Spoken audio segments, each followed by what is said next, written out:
like a trap. Hair looks like a lion's mane, a Farrah Fawcett mishap. Bronze as thick as armor, candy corn, leather skin from the sun. I shop at Dollar General, baby, collecting shit I don't need, is so fun. Got my electrolytes, baby wipes, and Fabuloso stash. Scored water razors and a Slim Jim, all for $12. Pretty girls always win. Cops keep asking what I'm doing around here, but I know they're sent by the haters that sneer. I cross my arms, disappointed and steer with my knee, ran about big farm and conspiracies on 5G. Fast food rappers sitting on the dash, changing vape pods while I avoid a crash. I got no money to pay my car that's due, then I cry. I'm starving with a half-eaten burger in view. Fueled by pop eyes and bohang Ulysses, she'll school you hard with a greasy smirk. Sights the onion while she goes berserk. Sees a flash in the sky, look, it's a miracle. No, you dummy, it's just a SpaceX fumble. Talks about science, the war, and society. Smarter than everyone, but says spits the COs in library. Rants about crime she never did commit. Brags about the one she did, can't quit. Her 2 kids taken by CPS, and she's a 3-time felon. Doing the right thing will never quite click in that melon. Trash talks the LGBTQ community and illegal immigrants. They're stealing all the jobs, y'all, that's why I can't get hired. And blocks everyone in her chat for trying to inspire.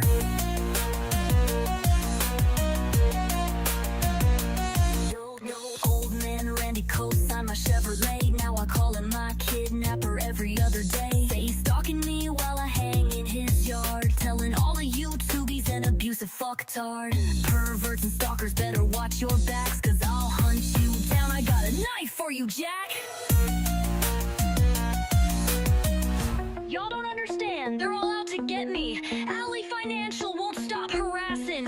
Internet trolls won't wanna fuck me.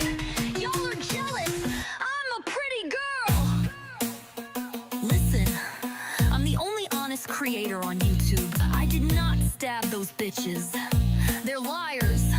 Liars! Liars! Randy's a monster, the cops are my stalkers. I got no money, but I'm doing better than y'all. I'm done, you ain't taking me down. Like, subscribe, donate to my Cash App now. Pray for me, cause I need it. She's forgiven, not fluent. Mess her every word, still sounding truant. I'm the Dollar General debutante. No pets, no friends, just me and my vape. Preaching gospel and causing chaos on my live stream from my Chevy tailgate. From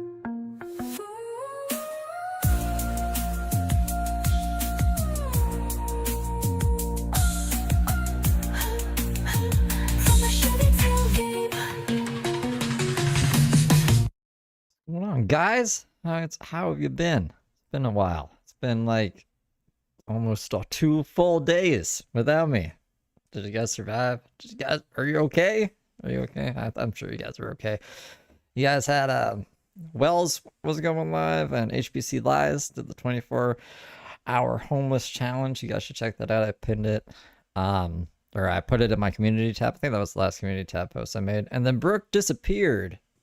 She got paid and she disappeared, and then she disappeared today as well. She didn't do a live stream, but she uploaded a video where she sat in this chair in different poses. I haven't listened to any of this video, so we could watch it today. It's only a half hour, and then there's not that much Tony stuff, and I still want to go over like more in depth with Tony probably tomorrow.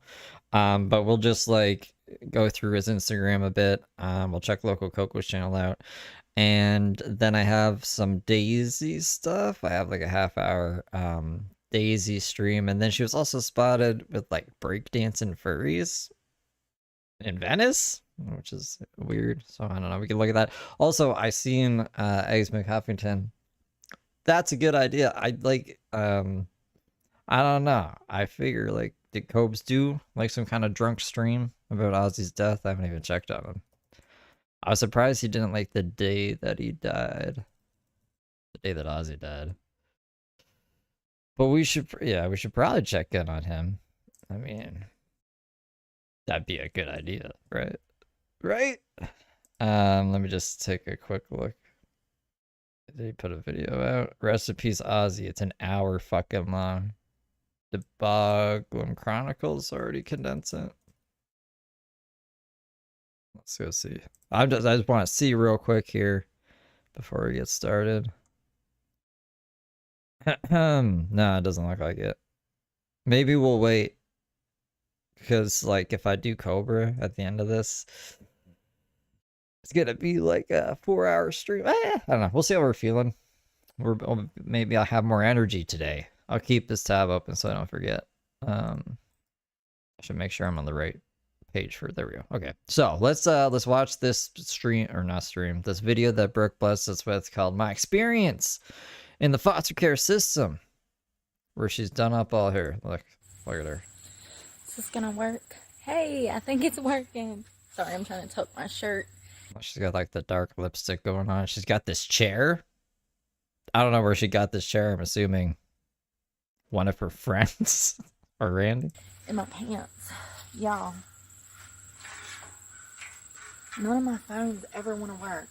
I don't understand. I've already tried to film this several times. Let me get closer. Always having troubles like recording a video that doesn't require internet access at all. And I know she has a lot of memory on her phone because one time she was like, all right, I gotta delete stuff to make it charge faster. And she's like, I got like 100 gigabytes of free memory. And I'm like, that doesn't make the fucking phone charge faster.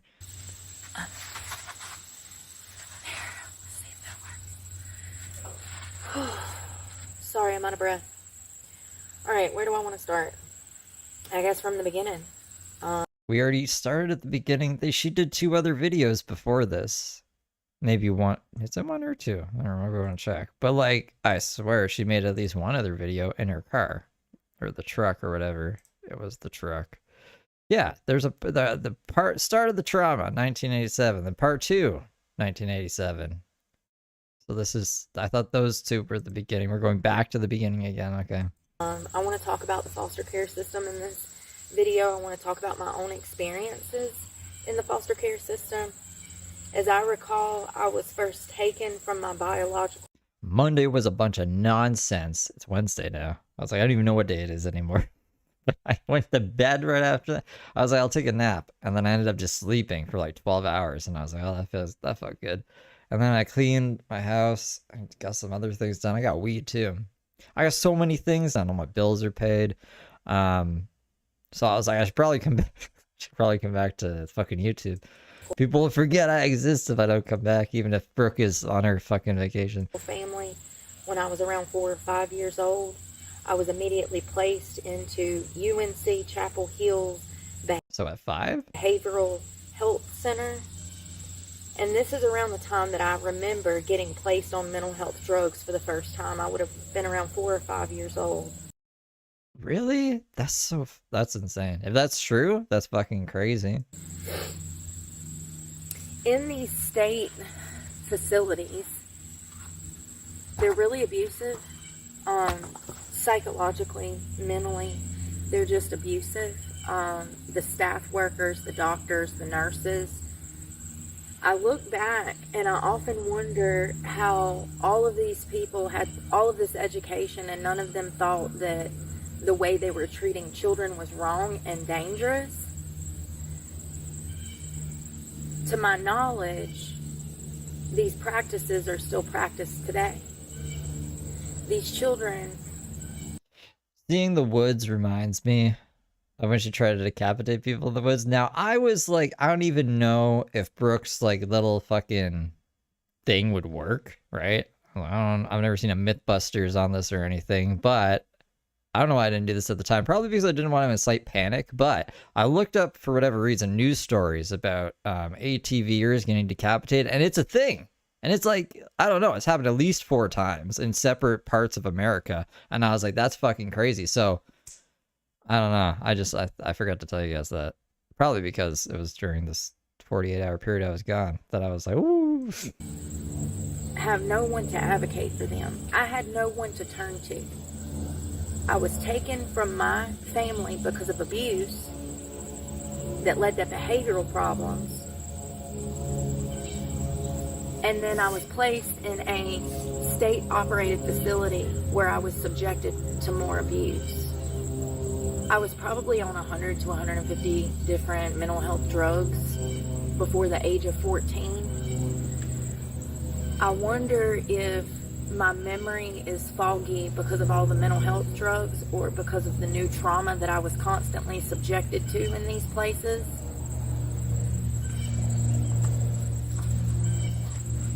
If you would not comply or behave, or you did something wrong in this hospital, they would tranquilize you and then tie you to a bed and leave you there, sometimes for days.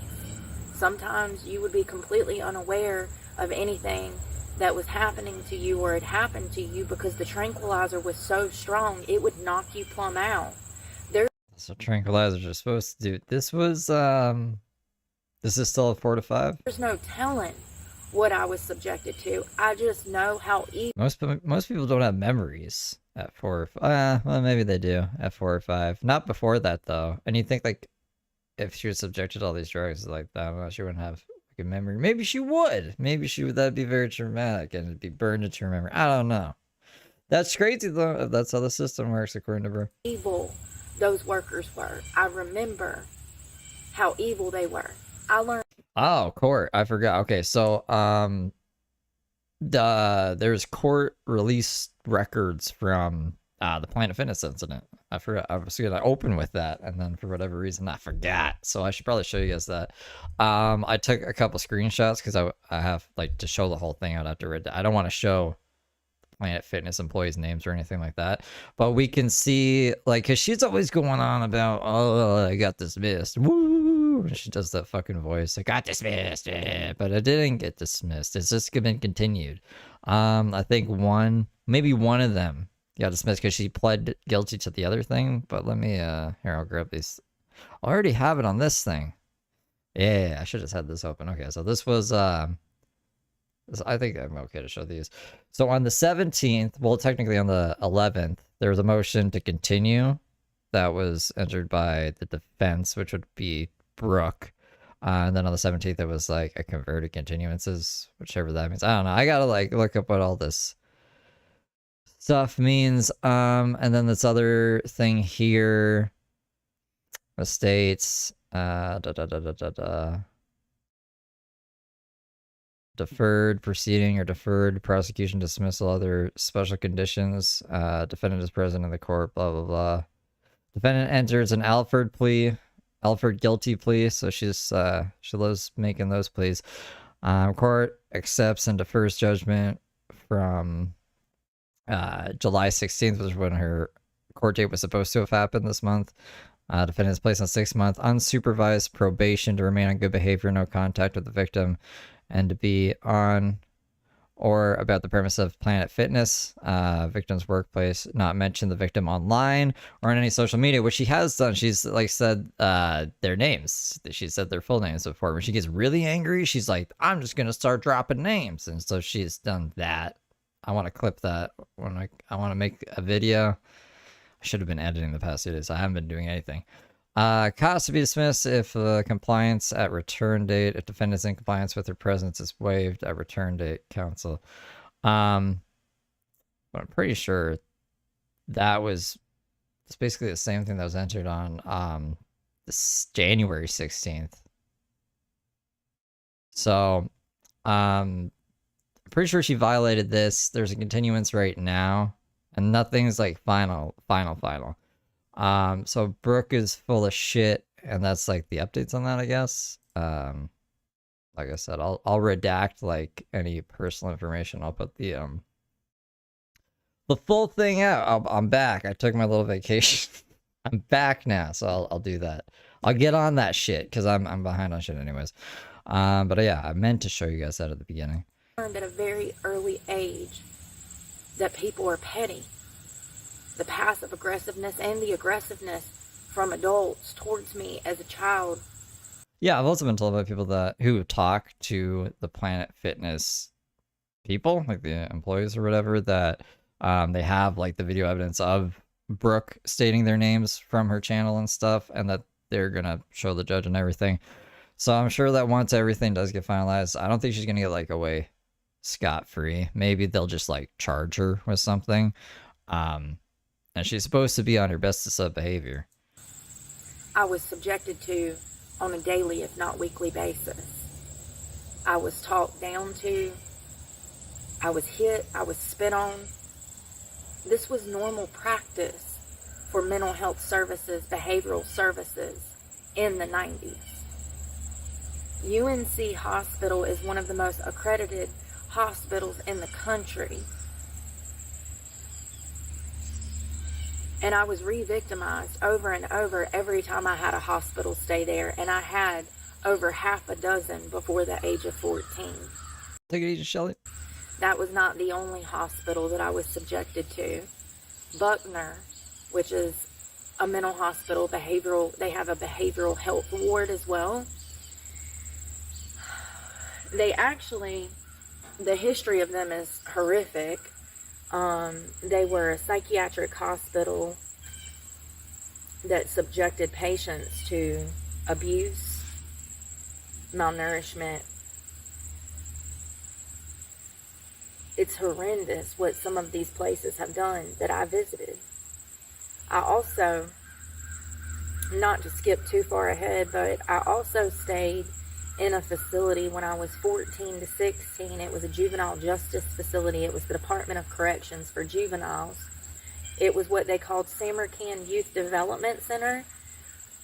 Years prior to me staying there, they actually did eugenics there to women.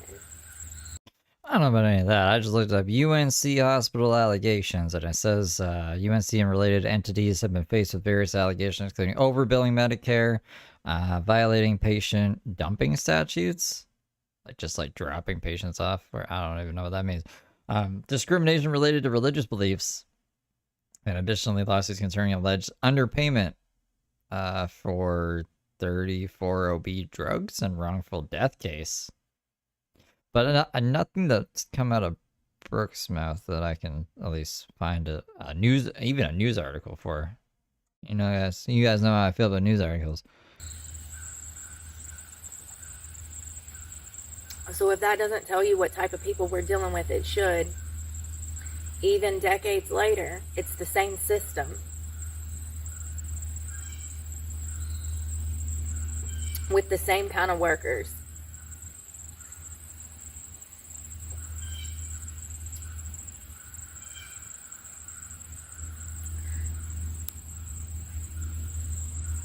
So I'm 4 or 5, and I'm being tied down to a bed, waking up wet from my own urine because I've been there so long, starving in this cold room in this hospital. And the entire time my family's off living their life. That used to really bother me. I remember wanting to be with my family even though I knew they were abusive and that the family dynamics were toxic. I knew that from an early age. I knew my parents were hypocrites from an early age. I knew that things were not like they should be at all in any capacity.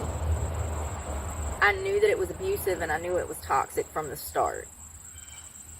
Some of my first earliest memories are of this realization. Realizing my dad was drinking. Realized that he smelled like alcohol and this was going to like ruin the family, you know?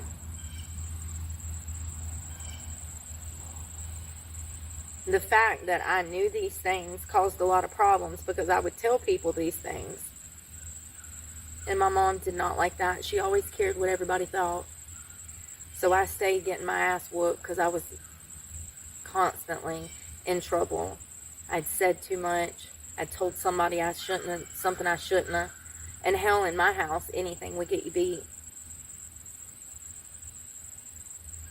Yeah, I'm just seeing a whole bunch of like insurance scammy stuff and like wrongful death cases, which I think every hospital has to deal with at some point in time, right? Like, people are humans and humans make mistakes, and like when it's dealing with people's lives, that's kind of a big fucking deal.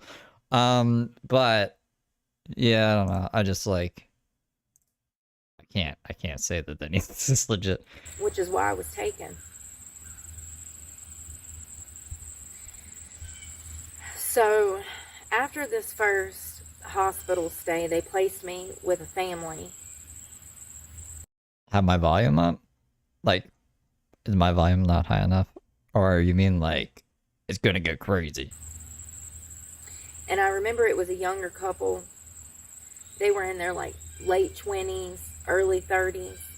And they just let me have all the I think this was filmed either today or yesterday. freedom I wanted to, honey. And it got us in so much trouble. The state would It was uploaded today. step in and take me back. Mainly because I took a fire extinguisher in an apartment and let it off in the kitchen. I got in so much trouble for that. I would have been in like second grade, 8 years old maybe. And I'm like, why was I running around this neighborhood by myself? This is probably why the state took me, because these people were a little naive. You could tell they had never been around children because they just let me do whatever I wanted, which is not good in any capacity. Maybe they just never dealt with a child like Brooke before. They were a very sweet, loving couple, and I wish that I could have attached to them like I was supposed to, but unfortunately, I was a child left behind. I was never properly diagnosed. I had reactive attachment disorder.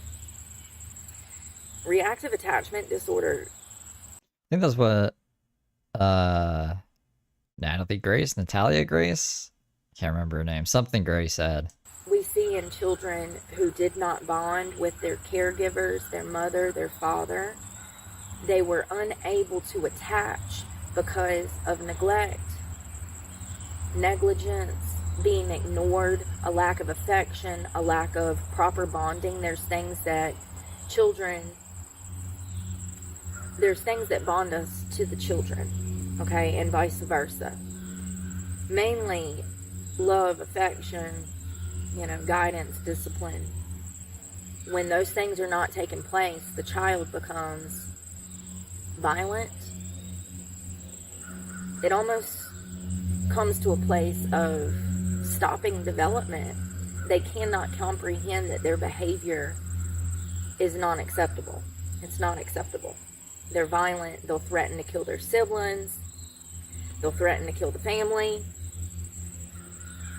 Natalia Grace did that too. I think her name's Natalia. It will be a complete disturbance in school to a point that they will be taken out of school and placed in specific behavioral classes because they need more one-on-one attention.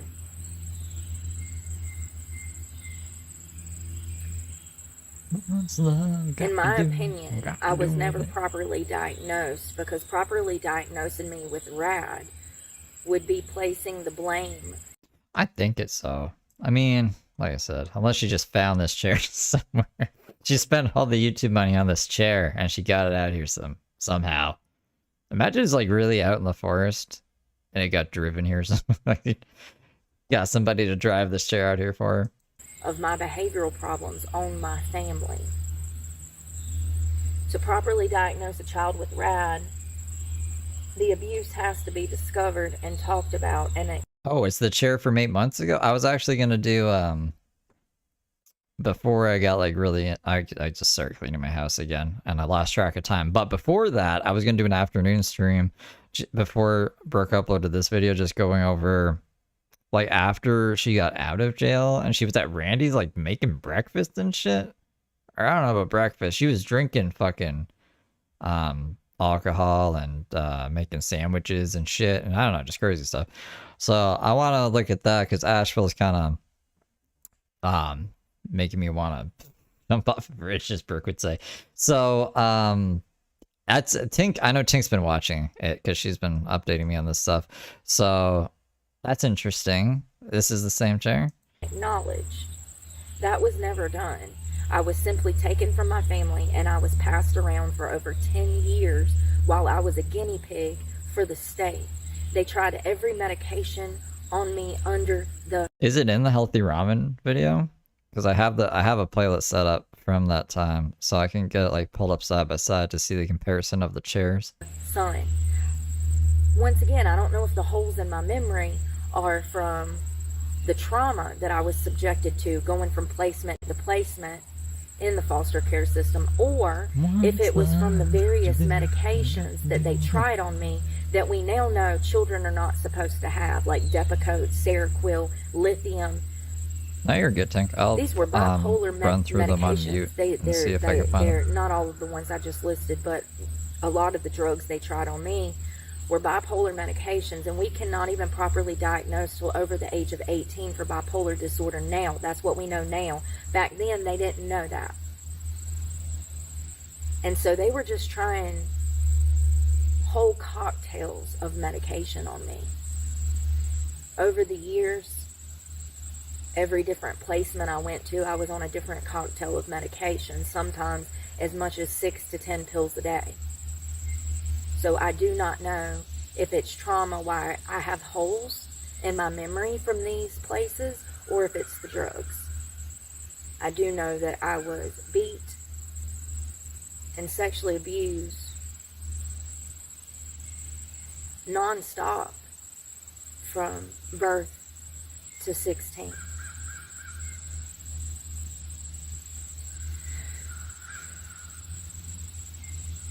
After I was taken from my first foster home to my second, things had not gotten better. They had actually gotten worse. My behavior at school was so bad that I had to be transferred to a different school with a new foster home. And the state would cut off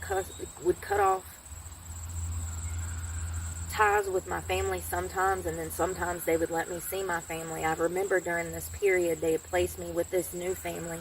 They were elderly, probably in their 60s or 70s, and they were so sweet. Y'all, they used to wait on me hand and foot. I absolutely adored them. I really wonder what my life would have looked like if I would have been able to attach to them properly. But due to the fact that I was not properly diagnosed, because that would be placing the blame on my family, and they didn't do that back then. They did not help parents become more aware of the way that they were gearing their children.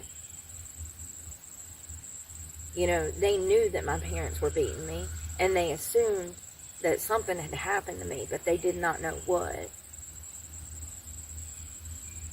And instead of trying to fix the family dynamics and get to the source of the abuse so that I could be diagnosed and we could start to heal and they could reform my parents the way that they were parenting, instead of doing that, they just took me and placed me in foster care over and over and over. There's so many placements I don't remember. I have bits and pieces of it. This second family, though, they were so great, but my behavioral problems just got worse. I started running away. That led to a lot of problems. They could have gotten major problems, legal problems, through the state. I remember being placed at Buckner, which was a psychiatric hospital after this, and I remember being beat, being strapped to the bed, being cold, hungry, tired all the time. You were always tired because they had you on so many mental health drugs, you couldn't keep your eyes open. And riddle me this, Batman, how the hell am I supposed to get an education if I'm asleep? Riddle me fucking this, Batman. Yeah. And that was another thing. They were always giving me uppers to come off the downers and downers to come off the uppers. And isn't it crazy nowadays I'm addicted to sleeping meds and caffeine? I'm addicted to weed and caffeine. You know what I mean?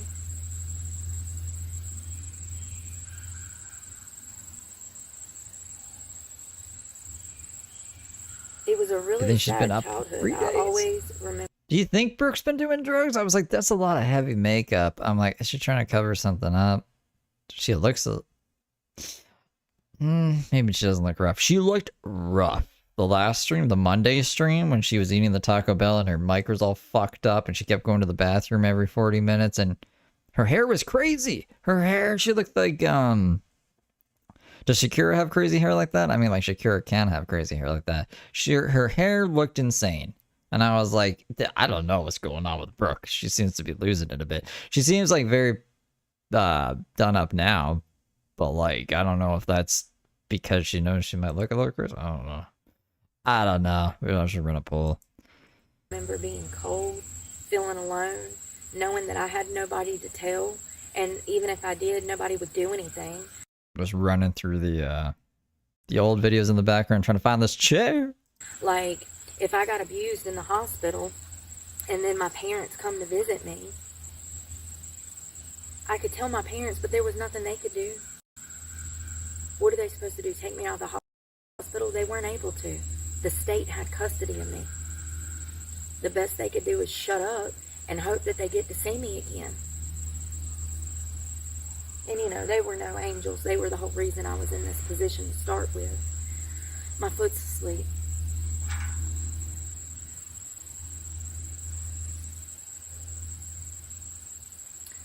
So I bounced around, and I'm sorry I don't have a clear timeline. I bounced around till I was put in a group home. And I remember that I was bullied because I was white. My hair, it shed a lot, and one of the workers absolutely hated that she would find my hair everywhere. She was real brutal. She would braid my hair so tight intentionally.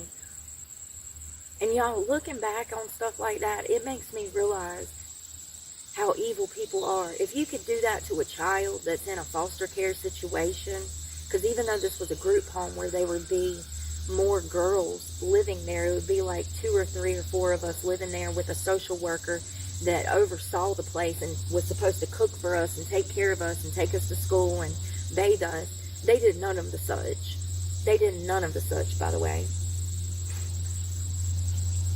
Group homes are absolutely What's going on, horrible. Black Mass? They're horrible. I was locked in the basement. I was starved. I would be so bored in the basement that I would start going through these boxes of inanimate objects. It'd be like Christmas supplies and stuff. And I would just want to look at something. Sorry, I got my hair in my ear. I would just want to look at something. I would want to have something to do down there. I'd be locked down in the basement so long that I'd be bored out of my mind. I look back on stuff like that, and I don't know how you could single me out and allow all of the other girls of the group home to come eat dinner, single me out, lock me down there, and then after they've gone to bed, let me out. Sometimes they would let me eat, sometimes... See, it's hard to be, like, is she being histrionic right now? Is she just, like, making up sob stories to gain sympathy? Or is it, like, if this did actually happen, that's not how you parent, and that's fucked up. But also, like, what was Brooke doing? Does she have, like, she's either being histrionic, or she has oppositional defiance disorder, which, like, could be both, to be honest. Like, to this day, she doesn't want to follow the fucking rules, and she knows right from wrong, and sometimes she just doesn't give a fuck, and she's like, I'm gonna be crazy today, I'm gonna go stab people, it's your fault. Like, I don't know, Jesus wouldn't do that. Sometimes they wouldn't. Sometimes I went to bed hungry because they locked me down there and didn't let me eat afterwards. Sometimes I pay attention. When she would open that door, I never knew if she was going to say, go sit at the table. If she said, go sit at the table, I knew I could eat. Or if she said, go to your room, then I knew I wasn't getting dinner that night.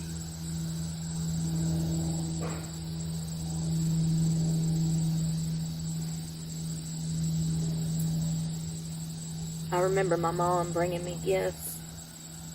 I gave up trying to find the chair, though. Sorry, guys. And the gifts being given to the other girls.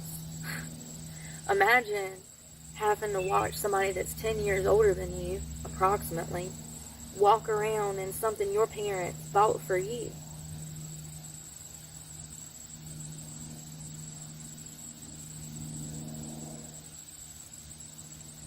I'll never forget how my mere existence bothered grown women when I was a child. And they let me know it. The passive aggressiveness, the way they would nitpick with me, how there was a double standard with me, how I wasn't allowed to wear cute things or wear makeup, but the other girls could. It's like they didn't want me to be too cute or stand out. Were you guys like different ages? Is this Still when we were 5. How my hair was cut intentionally to make me look like a little boy. Things like that, you know. Grown women who worked in social work did to me.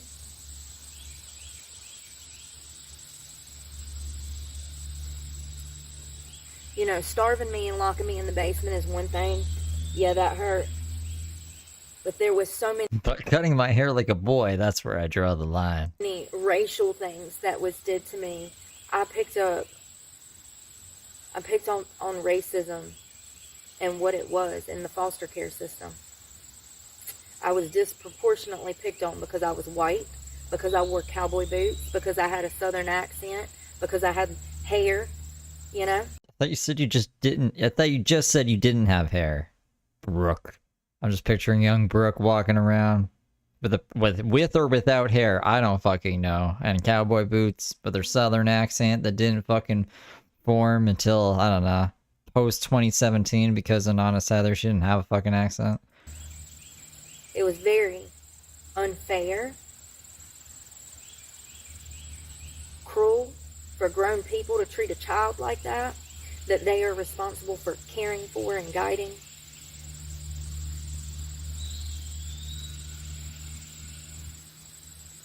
I remember at this same group home, that same worker would let the older girls beat me up. They were high schoolers. She would make me fight them. I think she like wants an origin story to excuse her racism. Like, the only reason I'm racist, guys, is because black people were so racist to me. Like, is that the angle? Otherwise, she's just being crazy. I don't know. And I was like 8 to 10 years old, somewhere in there. And so I'm in elementary school fighting Wrap up without a truck. That's a good one. high schoolers because these women, they got their rocks off on it. They wanted to see 2 foster care kids going at it, I guess. I for the life of me, I don't understand.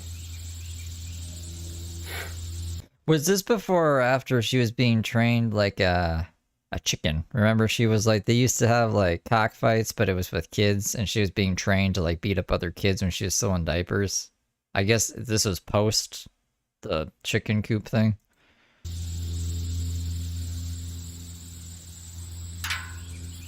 At some point, I was taken from that foster care place or the group home, and I was placed back into another behavioral health, mental health facility. Sometimes I would stay a month. Sometimes it'd be longer. It just, however long it took them to get the medicines right. They would always switch my meds. It was really scary because it was always so cold in there. So cold that your body would hurt. Your bones would ache. I should just describe in jail. A lot of the time your basic needs are not even being met. Yeah, they feed you, but you're just so uncomfortable from all of the mental health drugs that your skin is crawling. And you feel like you're out of your mind. And you're alone. And you're a child. And these adults are telling you that these meds and this therapy and these people are going to make you feel good. But every year that goes by that I was in the foster care system, it just got worse and worse.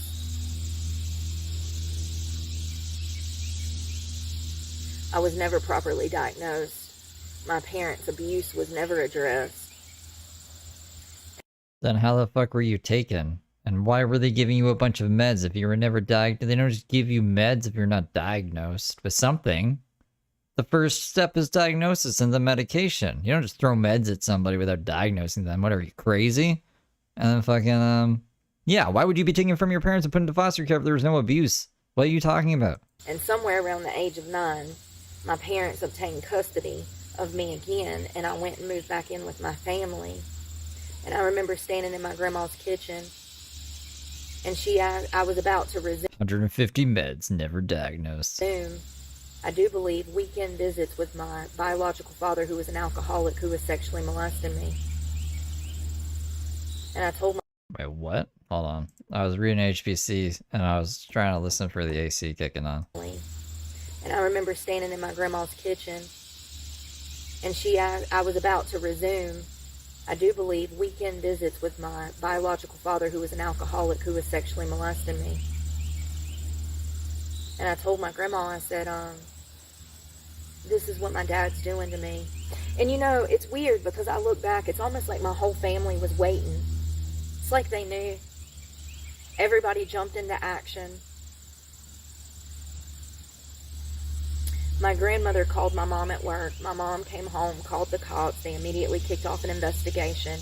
They passed it over to New Hanover County, if I'm not mistaken, down in Wilmington. I thought she just said nothing happened. Me and my mom had to drive down and look at the hotel, one of the spots that I had been abused in, and then they charged him. We went to court. He stood up in open court and apologized to me. It's so weird because I think she's just like piecing together a whole bunch of YouTube videos. Like she's just describing like court YouTube videos and like crime video, like because me and Brooke get recommended the same crime videos because we used to do cops or cups because Heather calls them cups, where like we just watch body cam stuff. There's actually some crazy stuff going on in the body cam world I haven't told you guys about that. I don't know, it's never really crossed my mind until just now. There's fake body cams. Like people are putting out fake police incidents to incite violence, and it's wacky out there. Anyways, this just sounds like a whole bunch of like cop videos that I've watched throughout the week. I truly believe that he was sorry. But that doesn't change the fact that he's a pervert and he's not wired right. And then you add on top the alcoholism. It's a recipe for disaster. I do not believe that the alcohol made him a pervert. I believe that he's a pervert that had an alcohol problem. No amount of alcohol, methamphetamine, heroin will ever turn someone into a pervert. Drugs make people do crazy shit, but pedophilia, we're not going to blame the drugs on pedophilia. If anything, vice versa. Vice versa means like it could go both ways, but I think I get what she's trying to say. People are either perverts or they're not. So he was arrested, and after the state found out about this, I was once again taken from my family. I was placed in several foster homes that I don't remember, one of which, the only thing I remember is I hung, and I remember one of the foster care workers, group home workers, cutting me down. And I remember being placed elsewhere again. I remember going back into the hospital. And I just want to be clear that no matter where I was at, whether it was school, the hospital, my parents' house, the foster care system. Sorry, I'm trying to get in the sun so you can see me. Or like out of it so you can see me. No matter where I was at, I was always getting beat. You know, we're going to talk about my education in the next video, but like, seriously, I was always getting beat. Like, even at school, the teachers, because I was in behavioral classes, they had the right to restrain you and hit you. In the 90s? I don't know. Maybe America's different than Canada. I don't think that shit would have flied I don't think that would have flew when I was a kid, when I was a young lad. It's crazy that I grew up in such a violent environment and I came out a pretty decent person, because they literally were trying to breed a psychopath. If you said like the 60s or 70s, the 50s for sure, the 50s, I don't know, we went on to like Pioneer Village or whatever. They were like, back in the 50s, you would just get hit with a ruler if you like, I don't know, breathed the wrong way. But the 90s, like everything was getting way more progressive, and I don't know, kids were calling the cops on like their parents and shit in the 90s. Like, hence Brooke's whole fucking story, right? So I just can't see the school system being able to get away with that. When the state had custody of me, they were damn close to turning me into a full-blown narcissist or psychopath. What they did to me, the abuse and daily torture that I was subjected to, should have bred one of the most violent offenders. And I know I'm not the only child that grew up like this. I was passed from place to place, hospital to foster care, to foster family to group home, all of which were not equipped to be dealing with a child in my situation. And I can assure you that it's only gotten worse over the years. People are not getting smarter. We've digressed. We've de-evolved. The modern misconception is that foster children will get a forever family and things will work out for them. And I'm here to tell you that that is not the case. That is not what happens. Once they enter that foster care system, they're completely forgotten about. It's assumed that the government will help them and take care of them. And I'm here to tell you that that is not the case. I ended up going from one of the worst childhoods to one of the worst adulthoods. These things run together. One is because of the other. And all of it's preventable. I just want to be clear that all of it's preventable. Once again, the fact that I had reactive attachment disorder and I was not properly diagnosed, in my opinion, the reason I wasn't diagnosed was because that would have been my parents having to take some accountability, and they did not do that back in the day. They were not going to force a parent to recognize that they were abusive. I think she's using reactive attachment disorder is what she's saying, right? I'm pretty sure she's using that wrong, because she said that she never grew a connection with the foster family that took her in. But reactive attachment disorder is when, like, you latch on to, like, your new parent, like, super, super fast. Like, Natalia Grace is like, I love you to her foster parents that she never met before in her life, because, like, she was abandoned or whatever. I'm gonna look it up, because that's my understanding of it. It's better just to take the child. We don't need Henry to admit that he's an alcoholic and Patty to admit that Okay, no, maybe I'm wrong. Reactive attachment disorder is a rare but serious condition where a child has difficulty forming healthy and appropriate social and emotional attachments with parents or caregivers. Okay, now she's using it in the right way. she's got a pill problem. No, let's just take the child instead of trying to get the parent to recognize that what they're doing is problematic and they need help. Then what the fuck did Natalia Grace have? Because I thought it was that. And that's exactly what they did in my case. Instead of addressing my parents and making them realize that it was detrimental to beat me, psychologically torture me, and that they needed to have some level of awareness when raising me, instead of doing that, they just took me. And I bounced from home to home to home, being subjected to more abuse and torture. The first two homes that I went to were loving people, and they did nothing to me. They were loving people who wanted to love me. But unfortunately, because I had not been properly diagnosed, I could not be helped.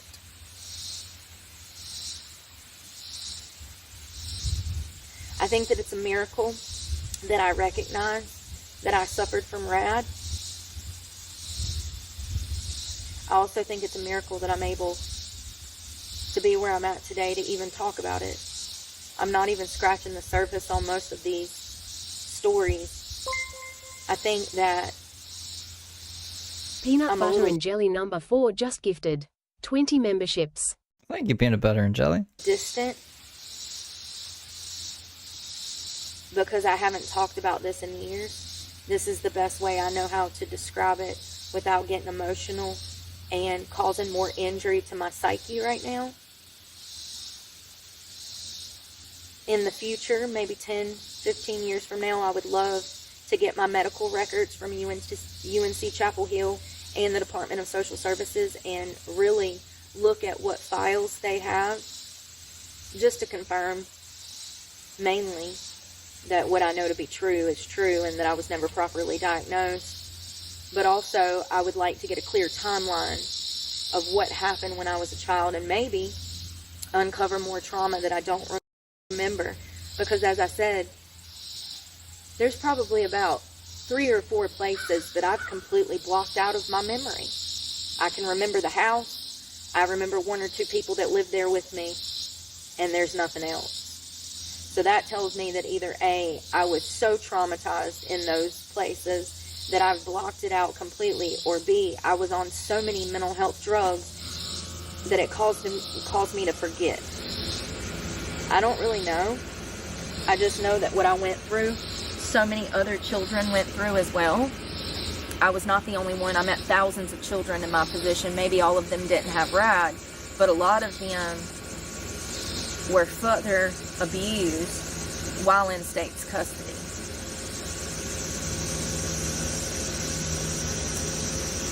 I really wish that I could have blended with those two first families. I wish that I knew how to accept love. I still have a problem, a huge problem with this. I actually run from it, and always have, and maybe that's why I was running away from these people when they tried to adopt me. Peanut butter and jelly number 4 just gifted 20 memberships. Thank you, peanut butter and jelly making it rain.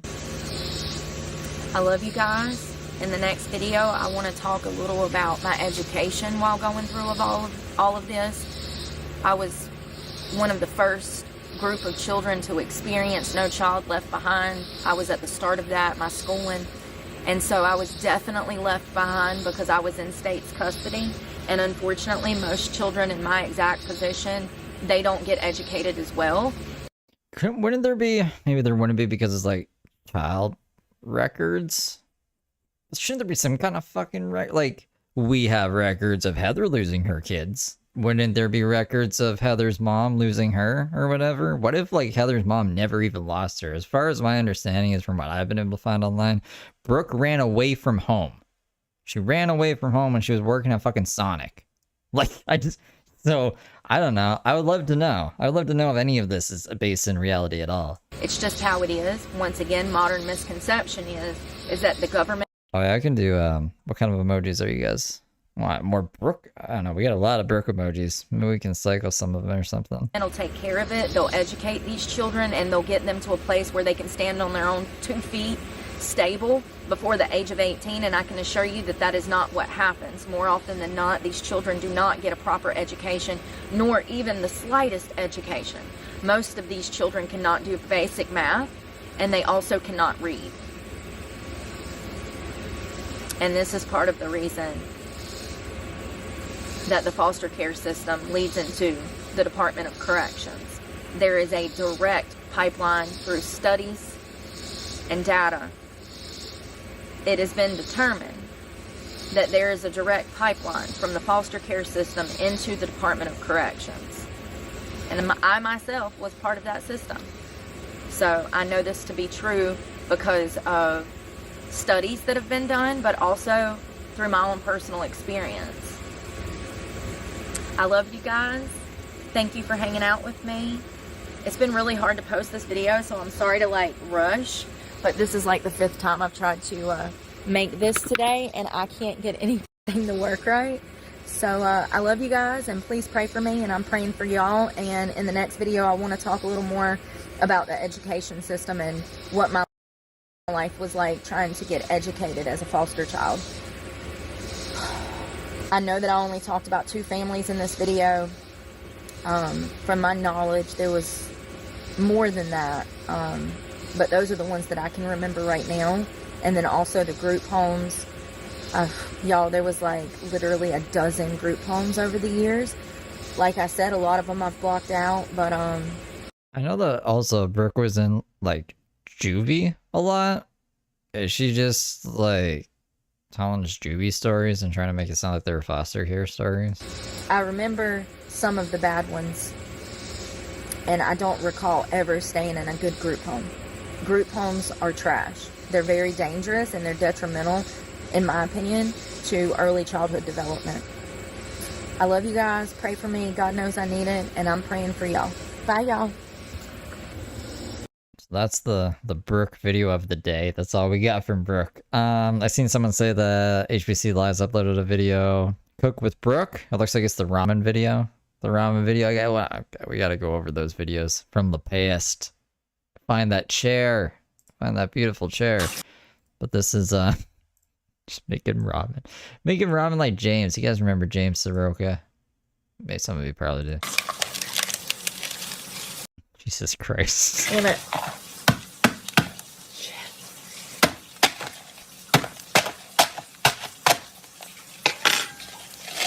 can't eat all this. I want the seasoning though.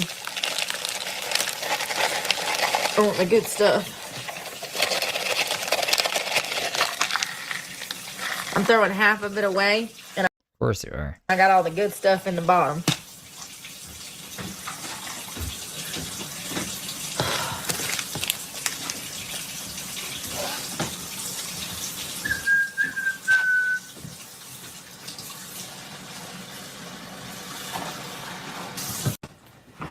We're gonna add some stuff because I'm bougie. We got a little paprika. A lot. Paprika. Paprika? She got a paprika? Chickpea? A little bit of chili. A little. That's a. What the fuck? She's gonna be like picking grains out of her teeth. A lot. Yeah, no shit. Onion powder. A good sprinkle. Okay, so we're using half the amount of noodles, all of the seasoning from the ramen package already, and then all of this other shit on top. She is fucking Marge Simpson with the 50,000 spices. I tried to do a Pokemon card, Marge Simpson, Brooke Pokemon card. It didn't come out the way I wanted it to, but just because of this video, I gotta pull it up. I'll find it. Hold on. Where is the garlic? Garlic. The library.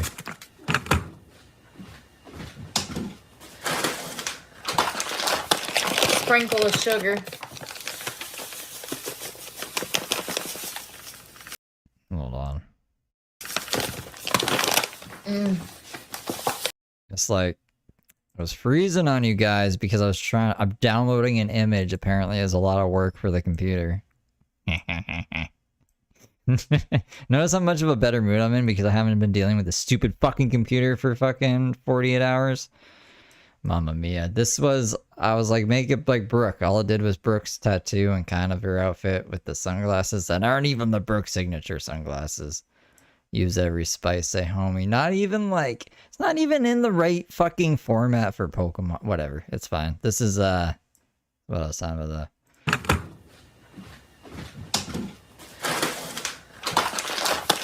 Sprinkle of sugar.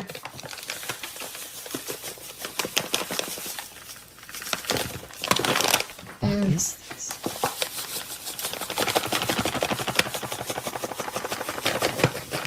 Look at her face. Maybe a little more. She's like a crazy deer. I don't know. So that's pretty wacky. Pretty wacky. All right. So that's it for Brooke. This is her 50,000 spices. Let's move into Tony. So Tony, like I said, there's not gonna be a lot of Tony today. We can just go through his post because he doesn't really do Instagram stories. By the time we get to the end of the post, we'll check the stories. Every story that I've seen, other than him saying good morning, which I'm sure is probably in here. It's just nothing. This would be. Is this the last one? Tony woke up in a tent. Just want to say, you know, I really am, folks, enjoying the summer so much to a point to where I'm just gonna stick with social media. You know, I'm just gonna be honest with you. I'm just scraping by with social media, but you know, it's hot girl summer. Yeah, that's what we do. bag's a bag and a job's a job. I'm enjoying the outdoors, folks, so much to a point to where it's like I don't want to work for anybody and be cooped up in a you know, indoors. I like the outdoors, for real. You know, so I'm just gonna focus on me and, you know, keep on doing my window company. And Get back on the window company, guys. Other than that, do social media, window company, and, you know, other stuff like the photo sales. But right now, I'm just focusing on me. You know what I'm saying? Me, myself, and I. For real. Just woke up, early bird getting the worm. And yes, I will get a job in the wintertime, but the summertime, I'm loving all this, folks. Yep, ladies. Do you guys think he's gonna get a job in the wintertime? I don't think so. You guys, 86% of you think Brooke is mischievously partying. I am, maybe. Alright, babe, I got the channel set up. I don't know why he's talking like this, but it's very ASMR-like. Yeah,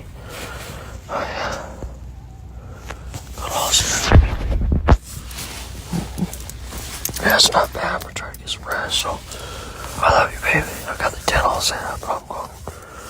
I love you, baby. Call me when you wake up. I love you. Get some good rest, babe. I love you. Love you, babe. Who the fuck is he talking to? Good morning and good night from the ladies' man worker. That's what it's titled. Alright, babe. I got the tent all set up. So Okay, and then that. They're watching you, big dog. They're watching you. And guess what? Each and every one of those motherfuckers are waiting. They're waiting for you to drop the ball. They're waiting for you to come up short. They're waiting for them to be able to say, we were right. He doesn't have him in him. He doesn't have the dog in him. So he's eating food he shouldn't have in the movie theater. This is up to you. This one shot, this one opportunity. You're going to be tested, big dog. And if the world doesn't believe in you, just know I fucking do. And you're going to go out there and absolutely kill it.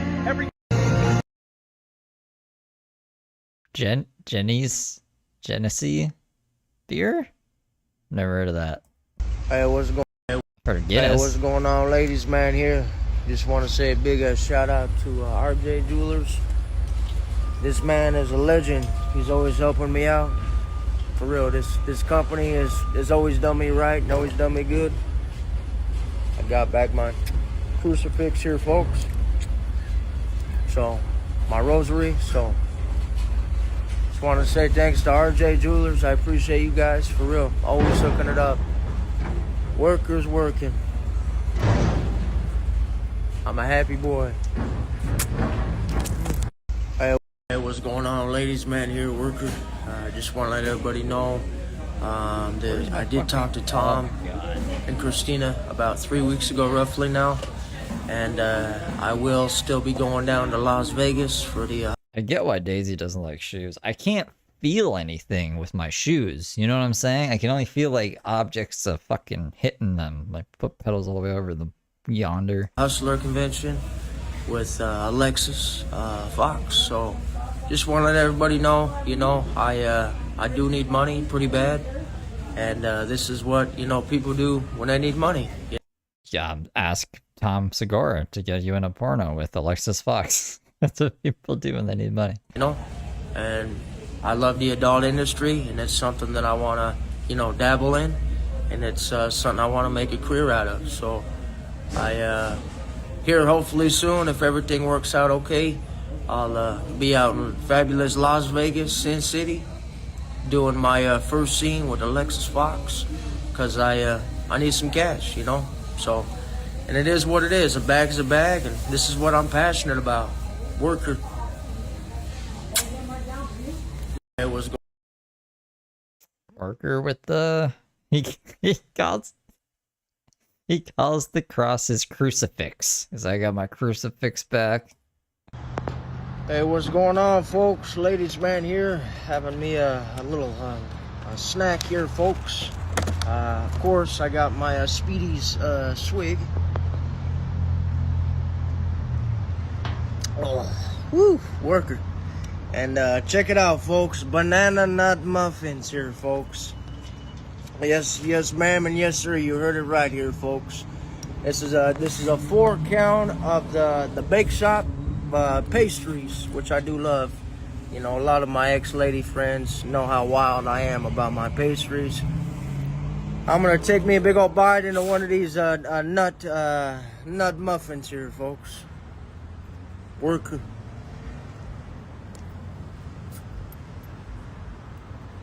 That's what I'm talking about. Woo! That's a nut right there. Worker. Beautiful. So I'm doing a window cleaning, 25 bucks. I hate when he uses the bad phone. Why even record on the bad phone? Why does he use it? Like, and what flowchart is he like, all right, I gotta use the bad phone for this video? Phones inside and outside. Let me know. I'm gonna go grab me some supplies here, folks. A bag's a bag, $1's a dollar. Hey, window cleaning, Osbourne, New York, 25 bones. Let me know. Ladies, man.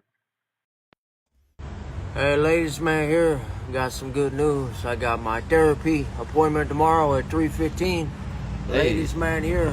Hear me out, folks. Ain't nobody perfect in this world. I'm far from perfect. I got a lot of issues that, you know, that I have to work on. I gotta get resolved, you know. I suffer from anxiety, PTSD from the past. Suffer from a lot of different things, you know. Anger. I got a lot of anger, you know. But I got a really good counselor, you know, that helps me out. Tomorrow, 3:15, Osbourne, New York. Yeah, so, anyways, nobody's perfect in this world, you know. Everybody's got their ups and downs, so I see a counselor that hopefully he can figure me out and, you know what I'm saying, get me on the right path here. Ladies, man, worker. Worker. Hey, ladies. Like how he points up. Actually, it just says therapist appointment at 3:15. It doesn't even say worker up there. Hey, what's going on, ladies, man? Here, worker. DMV Greedy Palms. I think he meant Greasy Palms. Greedy Palms donations, please cash app, ladies. I hate this new font. We out here, ladies, man, on my way to the DMV to see what's going on with my ID, so I can hopefully get a license. But for now, folks, greasy palms, folks, greasy palms. Woo!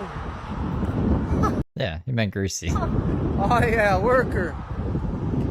Yeah, I'm on my way down to the DMV, Auburn, New York, to see what's going on with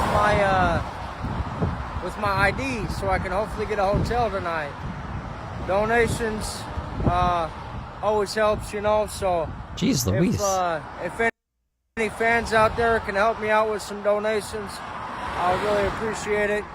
Cash App, Ladies Man Jones 69. Please and thanks. Greasy palms, folks. Greasy palms. That sounds terrifying, Starface. Sometimes my mom checks in on this channel. I really hope she doesn't when Tony's on the screen. She's gonna be like, what the fuck are you doing? Hey, what's going on, ladies? Man here, checking myself in. I don't know why I just thought of that now, but I was like, she's looking really fucking crazy with this Burger King hat, half naked, be greasy palms, greasy The palms. Cougar County Jailhouse. Nah, I'm just joking. But anyways, yo, check it out. So right behind me. So eight windows in is where I was staying. Last time I was staying down here at the Cougar County Jailhouse, the CCJ in Auburn, New York. Very interesting story. So the cell I was staying in at this jailhouse. He always loves walking by this jailhouse too. I don't know why. You'd think if you went to jail a bunch of times, you wouldn't want to be around jail anymore. Was the cell that somebody actually ended up escaping. You see the fence there? I don't know, I guess it was roughly about 10, maybe 20 years ago, somebody escaped from that cell that I was being housed. It's pretty cool. Yeah. Did they tell Tony this when they put him in here? You know, Tony, 20 years ago, someone escaped. So don't get any ideas, okay? You're pretty wily. Don't go escaping. Yeah, it is a pretty interesting story, actually. Somebody really did escape from that cell that I was staying in. You know, Tony, if he did escape, he'd be right here filming himself outside, being like, I escaped from that window. And then they just catch him because it'd be like, he came back? Why'd he come back? It's pretty amazing, actually. I love the jailhouse. Hey, what's going on, ladies, man? Yeah, it's great. Paul G and Christina Smith will never give me my ID. I walked over 10 miles. Okay, this is the video actually that I was worried about not having, I think. Sorry. Will not give me my ID, and I walked over 10 miles to figure out where my ID is, and it's at my stepdad's home. Don't look at that. Close your eyes. This is why I ride solo. They can steal from me constantly, and they are extremely untruthful. I think he means untruthful. See, this is why I don't associate. What time is it? Hold on. 1 hour and 9 minutes. I gotta remember that. It's a fucking blur. poor Tony's parents' address out. Associate with my with Paul G, Krista Smith, or Harold G anymore, just because of simple fact I'm actually down here at the DMV with your terrible handwriting. to be honest with you, the DMV, the jailhouse where they have it out here in Auburn, New York, and my ID was delivered to my stepdad's house at 25 Man Street, and he is refusing to give This is no wonder I was adopted at the bottom. me my ID. Adoption's gonna be, I guess, a big theme of this stream. Because we'll do Daisy after this, and Daisy's kids are adopted out, so, you know. Brooke was adopted, Tony is adopted, Daisy's kids are adopted.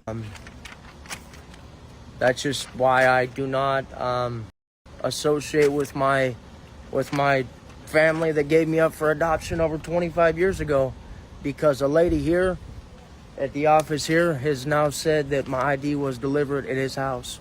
This is not right. Seriously, this is why I ride solo, and this is why I want nothing to do with Paul G, Krista Smith, or Harold G, and I ride solo. My ID was delivered at 25 Man Street. Sad. Yeah, it's crazy. See, this is why His good morning picture. Some good shit. Glock Gordon got his account back. Because Lynn can't keep him down. Fuck Lynn. Gordon, I know it's you. I'll never take back what I said. I'm 1,000,000% positive that I've identified you. Sean Gordon.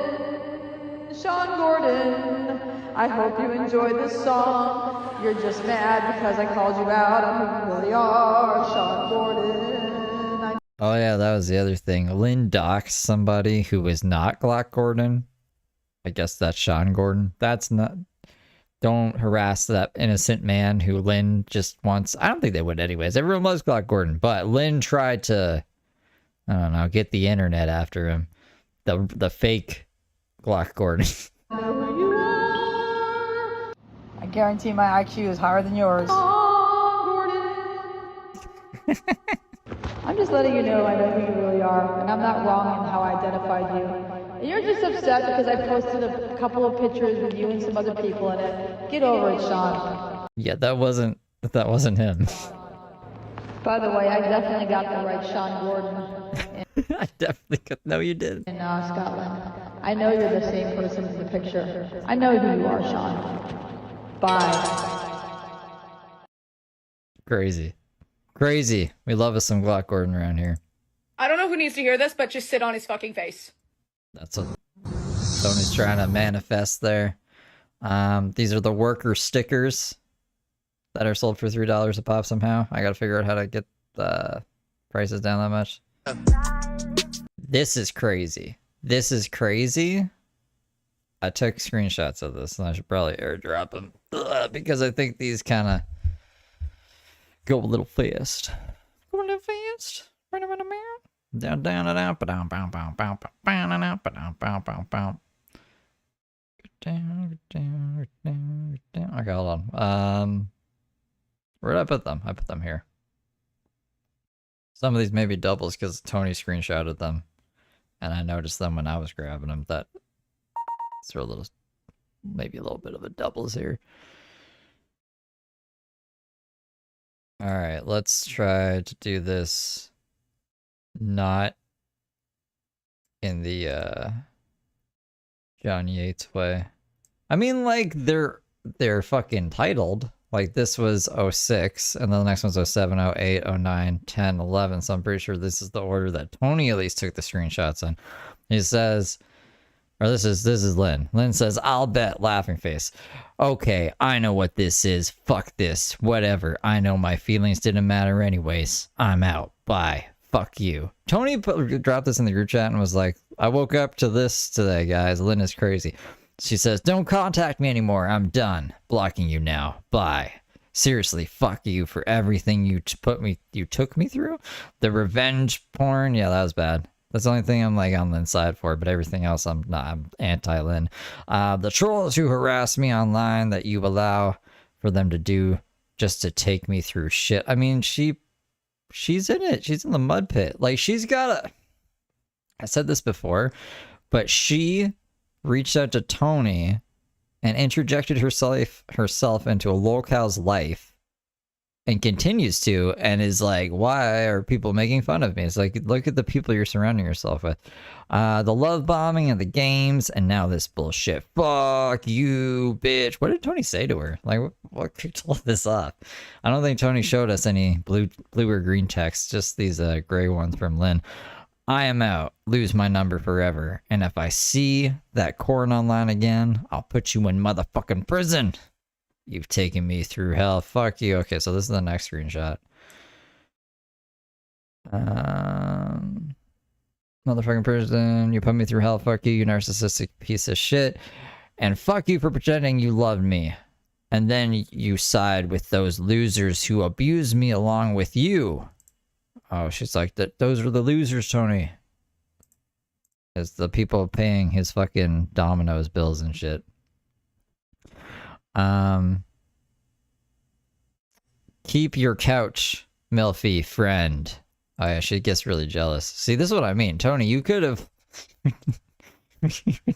Why are we taking screenshots like this? I gotta teach him how to take screenshots. I'm done with this fucking game, and if you talk shit about me online, I'll shut everything the fuck down. Mr. Fake Ass, I love you. Heart emoji. I know you. This isn't just some friend shit. This is some hookup shit. Oh, because Tony, we'll see the picture in a second. The lady is actually in the thumbnail. He took a picture with some lady friend. He's like, I got a couch to crash on for a couple weeks. So that's good. I mean, Tony is not going to be sleeping in the tent. But Lynn is like, I know that you're hooking up with that woman. So she says, fuck you, Tony. Seriously, goodbye. I know I didn't mean shit to you anyways. You've never once...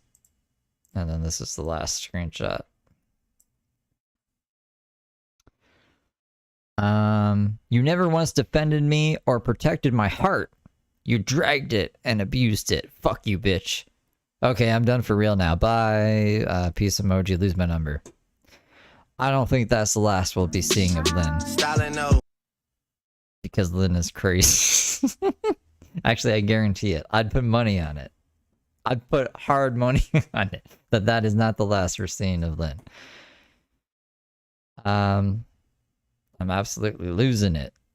What is this? Kevin S. Stopped into this Little Caesar just trying to get a $6 pizza and ended up in a full-blown action movie. Just as I grabbed my order, this furious dude barges in yelling about how I cut him off in traffic earlier. Before I can even respond, he throws a punch, but then out of nowhere, this guy behind the counter jumps over like he's been waiting for this moment his whole life and just beats the living hell out of this guy. The guy ran off and the cashier just dusted him off. Or just dusted himself off. I said, are you okay, man? He looked at me dead in the eye and said, bitch, this is Little Caesars. We're always hot and ready.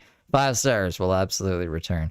I wasn't expecting to read some random person's Little Caesars review, but that's cool, I guess. Mixing it up. So on some cougar sofa for a few weeks. I gotta get that fucking Canadian out of me. And him taking a picture with his coffee, I guess. This is a screenshot from the group chat. I woke up to this. Lynn is crazy. No more snake for her. Nope. No more snake. Nope. No more snake. Haha, our group chat text. Haha, crazy lady, sweetheart Lynn. I woke up with several text messages from my ex sweetie Lynn. So calling her a sweetheart. Oh no. I hate when I fucking press up by mistake. And this is the lady that Lynn is jealous of. I mean, who wouldn't be jealous of that, you know? Tony says, lady friend, she's beautiful. Hard eyes, cat hard eye emoji. Hey, what's going on here, folks? Ladies man here. Just want to let everybody know. Oh, he's got a new pair of shoes. He usually does a little run when he gets a new pair of shoes. Got myself a new pair of cleats. See, he's doing little kicks. He's gonna do a little run. We're out here working, throwing the old sneakers away. A new pair of shoes, baby. Woo! The shoes that he They're like barely dirty. Like, donate them to Goodwill or something when you're throwing them away. Worker all day long. Clearance. He should just call himself consumer at this point. He just consumes constantly. I don't, it doesn't work. They always hooking it up at the Marshalls, the Grand Marshalls. That's what I'm talking. These shoes are like a week old. Time to get rid of them. Oh, Lynn threw my ostrich boots in the middle of the road. Guess I'll just leave them there. Talking about. Woo! New pair of cleats. Worker. Ladies, man, thanks for all the donations, all the love, all the support. I'm being for real. This is life-changing in social media. I got me a new pair of cleats, and I'm rocking and rolling here. Ladies, man, worker.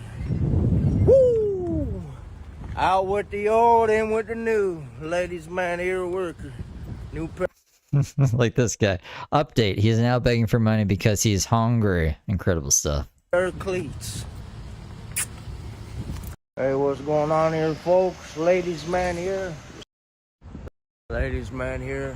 Beautiful caddy. Don't know whose caddy it is, but hopefully soon I can get me a new set of wheels here. But yo, this is beautiful for real. This is what I like here, folks. I like boats. For real, this is what you call a boat. For real, big old back seat. See, I would sleep back there, put her right in park, and sleep right in the back seat. For real, you don't see cars like this no more. For real. I like Brooke can get away with that because she's like tiny or whatever. How tall is Brooke? Like 5'3". I feel like I've seen enough mugshots as to know what Brooke's height is. But Tony is like 6'4". Like Tony's a really tall guy. I don't think he would fit comfortably in a car. This is, look at that, all chrome now. This is real beautiful. I'm gonna wait for this man to come out. Seriously, because this car is smoking. It's beautiful, for real. This is what I want right here, folks. This is what I like, for real. This is a classic right here. This is for real a classic. I'm gonna wait for this man to come out. I'm gonna bother him. Out here all day long. I want to talk to this. Be out here all day. What if this man's like, I'll leave. He's like got his hair cut. He's just like drinking coffee. They give you coffee sometimes at the hairdresser. You know, if you're waiting for somebody and they're like, you want some coffee? It's just sitting there. He's like, I'll leave once that guy gets away from my car. And they're just at a standoff all day. This man about his car. You know what I'm saying? Big old trunk. Like for real, this is a beautiful car. I'm being for real. I'm going crazy. This is gorgeous. Look at this puppy. Whew, man. Ladies, man, here. Beautiful. Big swangers and bogus. That's probably copywritten. This is stickers. Ladies, man, here. This is for all the haters. You guys are all chickens. All day long. Yeah, oh, that stings. All the haters. I'm turning all this hate into some coin here, folks. I'm a cool chicken with a cowboy hat and a bandana. Oh, how will I ever live this out? For all the haters, we are Chester's Fried Chicken. And his name's Chester? That's a cool name, bro. That's for all haters. That's for all the haters. All chickens. We don't have that in Canada. Can't face me like a man. Chester's Chicken, folks. Osbourne, New York. Whole bunch of haters. I'm turning all this hate into some coin here. Greasy palms. That would be a good title, actually. You guys ever see the, I can't remember, it's called Dinosaurs and Cadillacs or Cadillacs and Dinosaurs? It was like a cartoon. It'd be hobos and Cadillacs. But in that design. What's going on, Maria? It's been a while. How have you been? Ladies, man, here, and this is for all the haters. Hey, ladies, man, here. Just want to let everybody know, you know, I'm super, super hungry. Very, very sleep deprived. I shouldn't have bought those shoes, I guess. Anything helps, folks, for real. Still don't have my ID, but anything helps. I'm hungry. You know, I'm being for real. Stomach's growling. I got Cash App as a form of payment. PayPal. It's all on my Apple phone pay. I'm hungry. You know, anything helps. You know, $1 does go a long way here, folks. So anything helps. You know, I'm starving. Stomach's grumbling. I'm hungry. Donation, please. Cash App. Ladies Man Jones 69. I'm hungry. Ladies Man here. It's like the day that he I don't know, he likes, I think it's a Mark's Warehouse or Marshall's. Maybe it's both, I can't remember. He goes into those places, he spends all his money, and then he wants to use like Starbucks free Wi-Fi, and they're like, you gotta pay for something, and he just can't afford fucking avocado toast, which is like $1.20. It's like one of those days. Starving.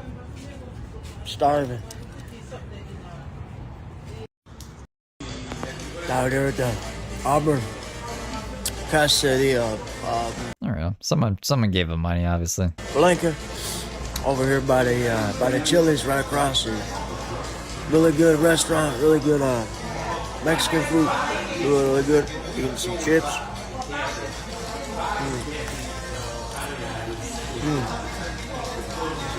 Got my lady friend, which is super nice. She's buying me dinner tonight.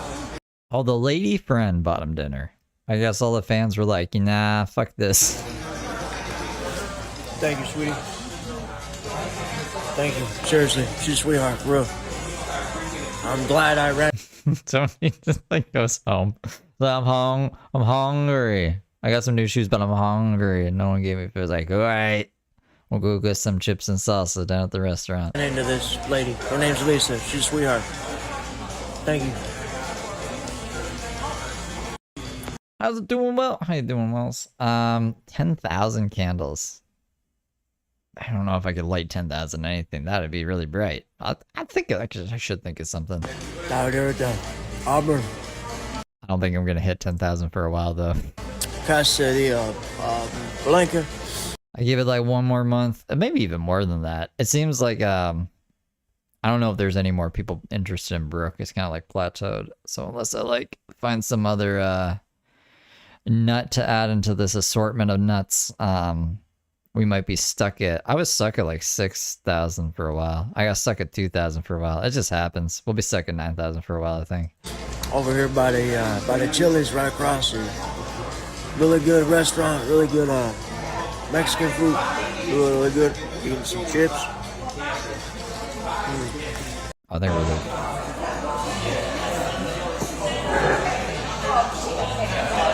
This is weird. Why is he filming himself looking so focused?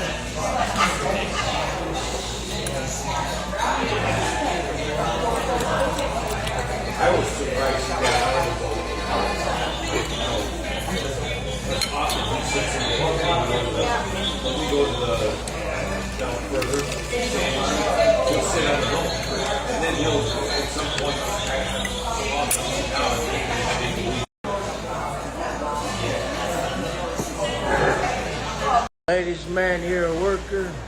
Up to Mexico. Tijuana, Mexico.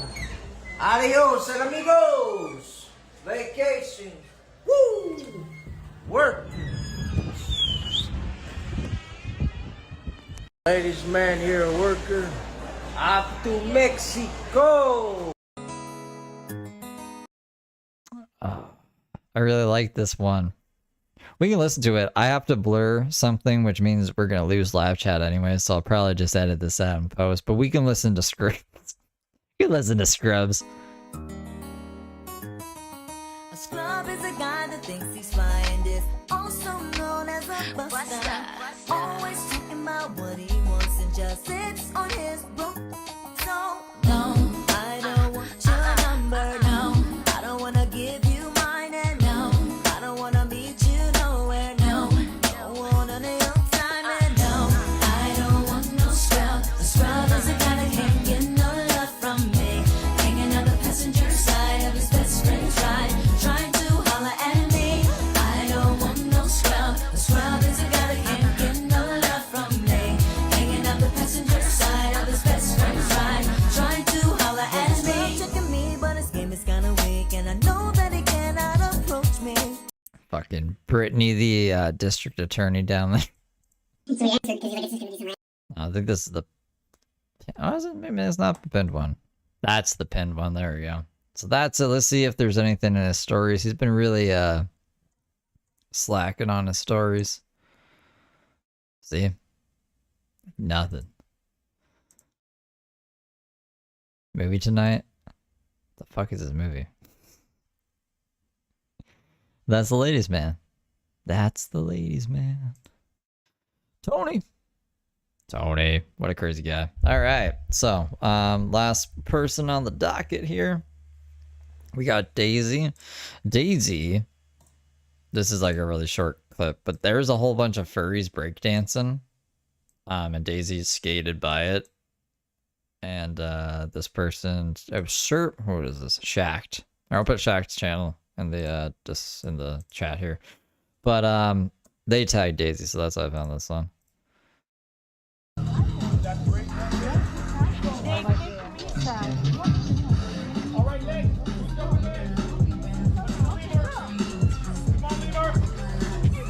See, there she is.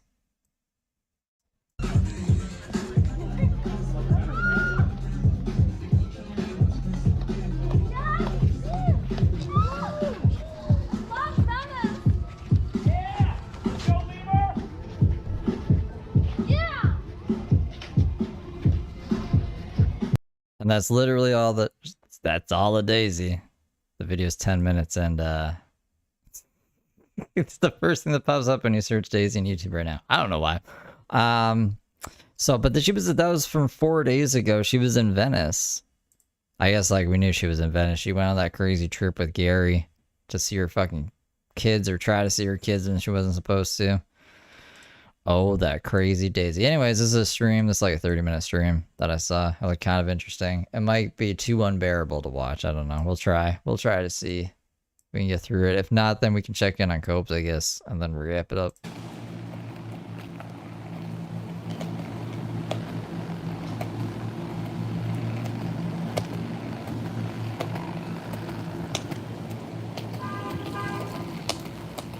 Doesn't ride a cool board? Like a normal skateboard? Or a longboard?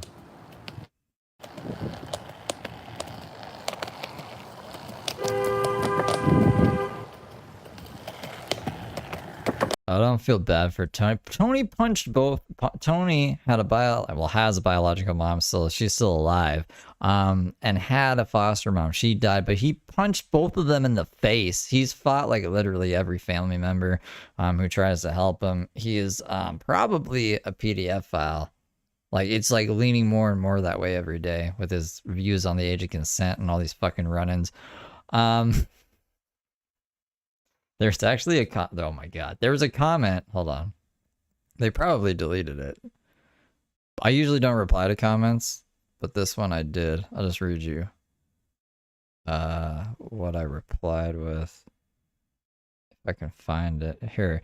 I don't want to like blow their spot up or whatever, but they're like, I don't think he's into children, dude. There is a vibe and he doesn't have it. I was like, what?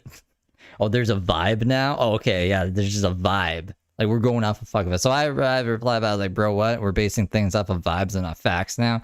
14-year-olds have claimed to have slept with him. His views on age of consent are whack. His mom claims him to be a PDF file. His ex-landlords claim him to be a PDF file. And his fucking neighbors claim him to be one. Both based off of experiences they've had firsthand with him. He's got banned off of one of his Instagrams for hitting on a minor. And his own fans call him a chomo. But there's a vibe and he doesn't have it. So yeah, like don't feel bad for Tony. Tony's a piece of shit. That's why he doesn't get any fucking t-shirt profits.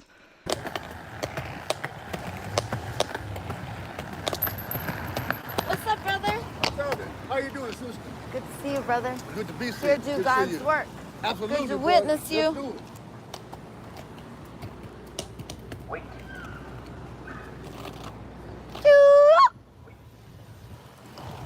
Scary, right? Peanut butter. Almost as scary as the woods. Happy birthday, Megan.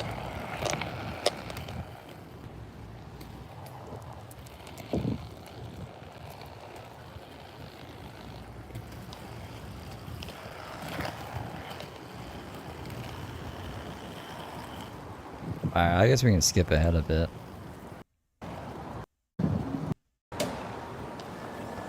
Here.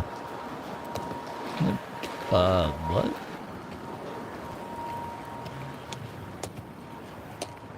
fuck is this?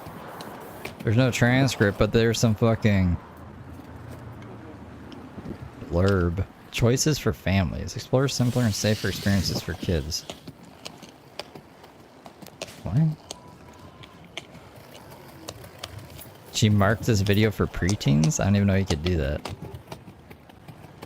Why would she do that? I'm just looking for a transcript, bro. I just want to know when she starts yapping. Good morning. I didn't even know you could. I did not know that was an option. What's up, goddess?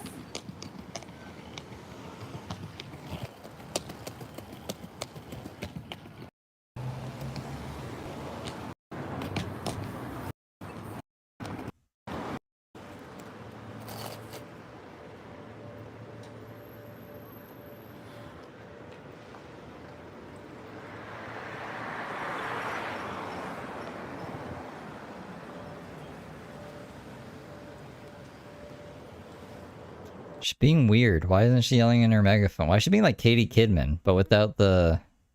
At least when Katie Kidman is like, I don't know, zooming in on weird shit, she's like mumbling under her breath so we know like what she's looking at and why she's looking at it, but I don't even know what Daisy's doing.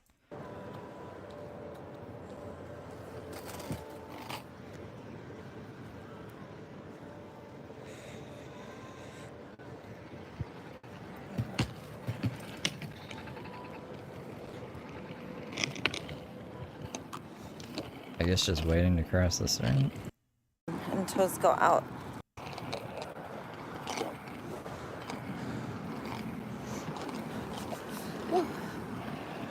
You guys know something? We're supposed to run on the ball of our feet here and then see how the toes spread apart when I put it down.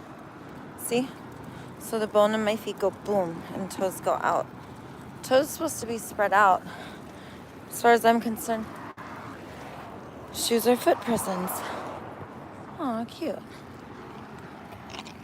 Daisy broke her foot one time, or her toe, and she was in a wheelchair. Probably from doing this.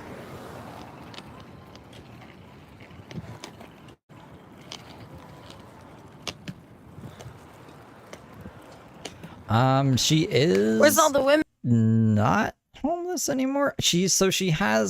Technically she has a place now. She only has to pay like $50 something a month in rent, but it's in like this crazy like a living facility with a whole bunch of other crazy people. Like her neighbors always yelling and stuff. She did have like a place with Big Ben. Well, like she stayed at Big Ben's place for a bit too, but then Big Ben is leaving to Washington DC, so now she's kind of spiraling. Maybe she was just gonna spiral anyways. I don't know. I thought she was like becoming more stable and like an indoor cat, unless like this feral outdoor cat who tries to see her kids when they have restraining orders against her and stuff. But yeah, what was I saying? Oh yeah, so she's not homeless right now, I don't think. Women and children.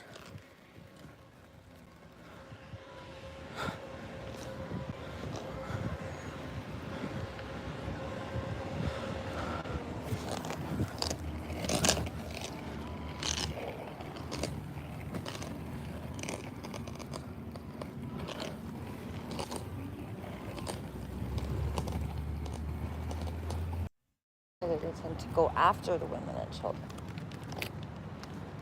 Maybe women and children hiding. Where are? Oh. You know, I know when they turn out the lights not to come out here because there's no women and children. But I thought, surely by after 8 o'clock. But still, look. It's all women. Ooh, this is not good. Oh, what are you looking at? Okay. See, that's what I mean. The men, they lurk and stare, but the women and children seem to be nowhere. So, That guy was literally just walking. we shall join the ocean. We shall join the squirrels. And this is a piece of California where it's more wild than anywhere else. This cliff right here, it's called the Palisades Bluffs. This cliff belongs to the squirrels and the hawks. Coyotes come here. Our mountain lions, unfortunately. Bears. We have so many others. Otters, beavers. They were all coming here. Many, many birds. Many different kinds of creatures. But we still have many left. They come here. It's a wild area. The bluffs collapsing a bit because of the squirrels. And what we do is so cute. Look, he's playing. So this is the, I don't know, Daisy was telling me about the cliff by her place. And I was like, why would they put you by a cliff? You know what I mean? Like, if Daisy's a little crazy and she could not make the best decisions at times, and there's a whole bunch of other people with like mental health issues in the same building, why are we putting them by a fucking cliff? It's so cute. You see that squirrel jumping up? They're so cute. They're so cute. I guess they put a fence around the cliff, so like that's good at least. I was thinking, in a world of abundance, every one of these squirrel homes would be reinforced. So instead of worrying about the bluffs collapsing, we would do the following. Hey, you guys, these are going to be amazing homes. Usually we build our houses by digging into earth and hurting her in horrible ways. This is just very, like, little squirrel holes. It's very minor compared to what we do. And I see nothing wrong, except that it makes the bluffs weaker. However, it is their home. Let us. But what if like everything collapsed on the squirrels and all the squirrels died? They're part of the ecosystem. Bring in more life and reinforce their homes, and bring in more homes. And by meeting needs and giving resources and making life more wonderful, it's easy to just put a box of poison. But then the rat droppings poison the soil, which poisons the water. What? It's down to $400 now? It was like 13 grand. What the fuck is she talking about? Poisons us. And now more than half of the wildlife going in, the predators, it's because they're eating these poison creatures. And then the tiny ones, the bugs and the birds and such, they eat the bugs. And the bugs eat the poop, and they eat the dead. Thanks for the beans. You're up on my broadcast for me beans? And I Well found out. super chatted $2. Let's rub crystals together and sing Kumbaya. She would love that. Daisy's all about that life. Because, you know, if they go in our gardens, Thank you for the 2. like they went in my garden, if they poop in your garden and they're poison, you got yourself some poison poop. So, what I would love instead, the squirrel is so cute, he's bouncing olive. What I would love instead is for us not to poison and bomb and hurt. That's silly. That actually we love each other and we love nature. And we don't like poison deaths. It's a horrible death. Look at this beautiful bee. This is such a beautiful bee. Make the grass so short that there's no little flowers for him. Would you like some water, my little bee friend? Let's give you some. I want us to care about nature, you guys. So maybe put in the chat. What would make life more? Actually, I don't even see the chat. There's no chat. Maybe. Oh, asking what I'm doing around here. What would make life more wonderful? Huh? What would make life more wonderful? Let's give this bee some water.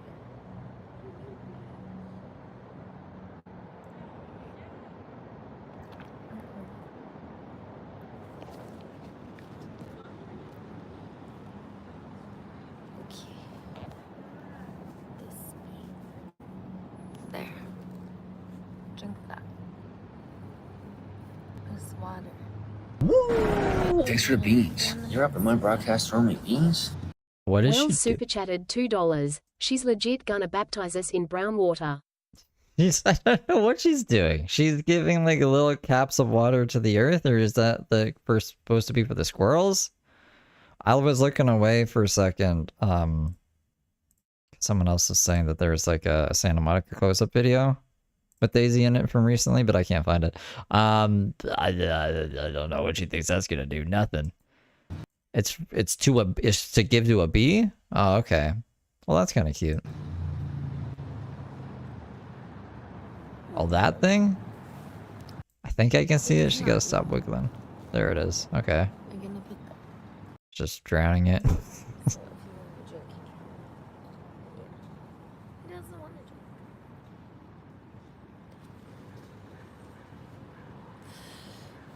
Compassion and kindness and care.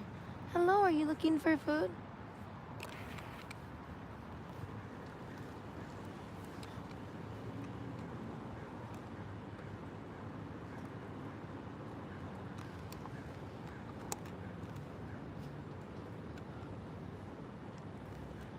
I don't know. She seems like not all there right now. I don't know if they have her on meds or something, but she's like mumbly and not normal. The animals asked if we could plant some food. The pigeons are hungry, and they said, please give them fresh watering holes, because the street runoff water is so dirty you can't drink it. And the squirrels asked for the same thing. Bathable, drinkable, mineral, nutrient, oxygen infused water. And watering holes. They want a whole variety. There's no one there. Anything else, darling? Oh, and they asked that we stop being so violent. I told them I would tell you. You're not workers. You look ridiculous. All stressed out and bored and separated. Stop it. You don't have to be stressed out, bored, and separated anymore. And those who have way too much, got to acknowledge what they're trading Thanks for in, the who have beans. way You're up too at one much. broadcast for only beans? Well, super chatted $2. She was hot, but talking to pigeons now I'm gone. It's the pigeons. That's what did it. She said she wanted to eat pigeons one time, or did she say she did eat a pigeon? She either said she wanted to barbecue pigeon or she did barbecue a pigeon. It was weird and crazy. Somebody was like, "That's it. That's where I draw the line. I'm never watching Daisy again." Some people have their limits. Rainy dipped after what did Brooke said? Brooke said that the woman who got stabbed at McDonald's deserved it, and she was like, "That's it. Can't watch this channel anymore." So, yeah, I don't know. Daisy said some crazy shit. More trust Daisy does crazy shit. in the universe, more togetherness, more care for all of life, more tribe, more ecosystem, more entering the biosphere of our planet. There's a reason why astronauts leave Earth and come back almost dead. Because we need big mama. That's what I call her. All of the animals, the crow. I don't know why I have like hope in Daisy. I just feel like I think she can get on the right path. I used to say Diana Ricky was like the most likely to get on the right path. I think Daisy can get there. When did she scam, what was it? Jeff 2. Out of all that money, the 30 grand for her ass and hip surgery. When was that was like this time last year, right? So if she's got like a whole year without doing like a big scam, that's progress, right? Crows. I know, baby. I know. The pigeons and the crows and the squirrels said, please stop being so violent and bring watering holes and clean the ocean and clean the water and plant food everywhere. And it used to be here. They said, we're not begging. We don't want to eat your trash. That's what they said. They told me to tell you guys, tell all of us, listen, there's nothing else to eat. And then And then her butt hurt one day, and she was like, "Ah, I'm dying. Call 911." So Yoshi, we haven't seen Yoshi in forever. Didn't Yoshi call 911 when the paramedics came? And she was like, "You gotta tell me how beautiful I am and how much you love me before you get me into the ambulance." And then she had DJ Darren come over and give her pills, and then she deleted the fucking stream. Crazy time. Last year was off the hook with Daisy. And that's when she was doing the bomb threats and getting arrested all the time, and John's apartment was getting busted down, and she was bringing guns to court, and so much stuff happened last year. It was insane. And that's why, like, I don't know, she's been pretty quiet. That's why I was like, that's good. You know, I'll encourage good behavior. But then she did the shit with Gary, so now we're kind of keeping an eye on her a bit more. So they're forced to eat the trash. That's what they said. Oh, the gangbang. I forgot about the gangbang. They told me tell us. Okay? DJ Darren getting mad about the gangbang. He's like, I wasn't even invited to the gangbang. That didn't fucking happen. Big mama told me tell us a few things too. Love each other. Love each other. Love each other. I should probably... I think there's a clip of it. Let me get the clip of it. So in case anyone isn't familiar with the bomb threat, this is the beautiful bomb threat. I don't know if I should say beautiful, but Daisy's always like, it was a love bomb. At first, it was not a love bomb. Request to continue that was filed in paper through the file. That's not in there. I'm not a fucking lawyer. I'm just a regular person. I'm not a lawyer. I don't file stuff through paper. I'm sorry, ma'am. A lot of preppers do that all the time. So, well, you guys are gonna have to wait then. I could probably be there at 10:30. So I can make a note that you're running late. I cannot tell you that we're gonna hold it till 10:30. I'm not allowed to do that. Why aren't you allowed to do that? You're allowed to alienate kids but not hold the court hearing? Oh my god, it's gonna be fucking on. Tell them I'm doing a bomb threat. I'm gonna blow up the whole courthouse, okay? Where's the love? Where's the love part of the love bomb? Why aren't you allowed to do that? You're allowed to alienate kids but not hold the court hearing? Oh my god, it's gonna be fucking on. Tell them I'm doing a bomb threat. I'm gonna blow up the whole courthouse, okay? Tell them. I'm gonna blow it up. I'm gonna drop a big bomb on it. And then guess what? We're gonna have a biodiversified food forest. So evacuate everyone. Okay? It seems pretty fucking serious. This was John Oggood's place. So I don't know. You'd have to ask him. Okay? Give me a second. I'm writing that down right now. Tell them it's going to open everyone's hearts and their eyes are gonna twinkle. And So this is the backtrack now. This is when she's like, shit, maybe I shouldn't threaten a bomb threat to a government building. Maybe I'll say that it was just a love bomb. instead of wanting to judge people, then they're going to want to relate to people. You want to repeat the threat, ma'am, so I can make sure I can get that. It's a love atomic bomb. It's a love atomic bomb. So that all of you guys can have empathy. Can you please repeat your first initial threat, ma'am?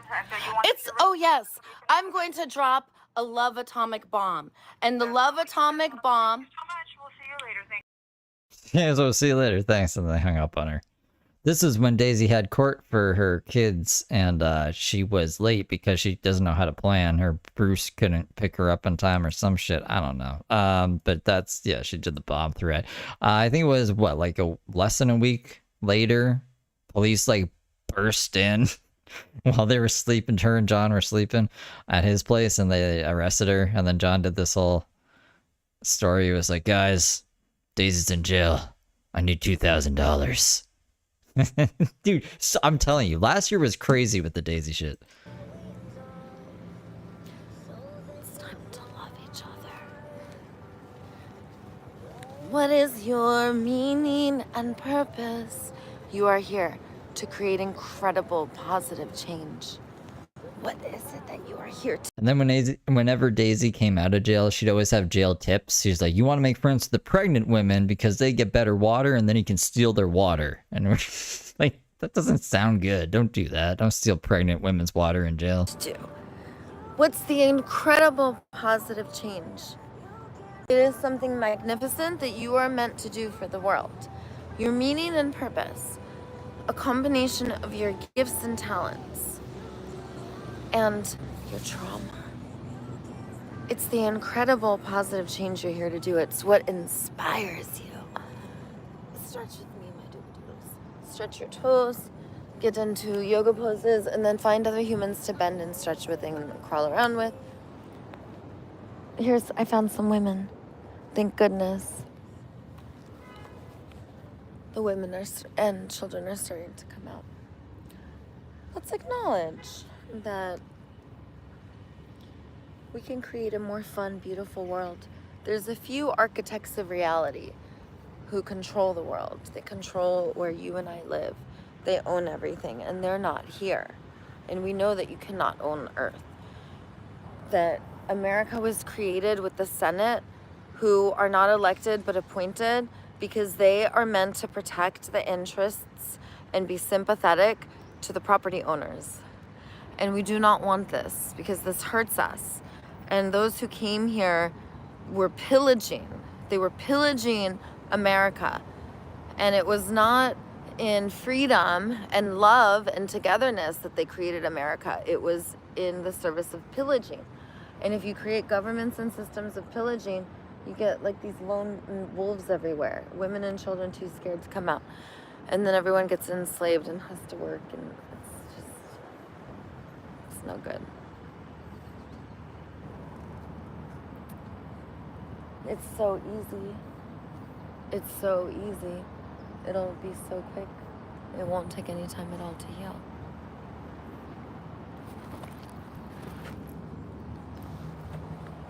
So, unfortunately, you sit here long enough, and then they start.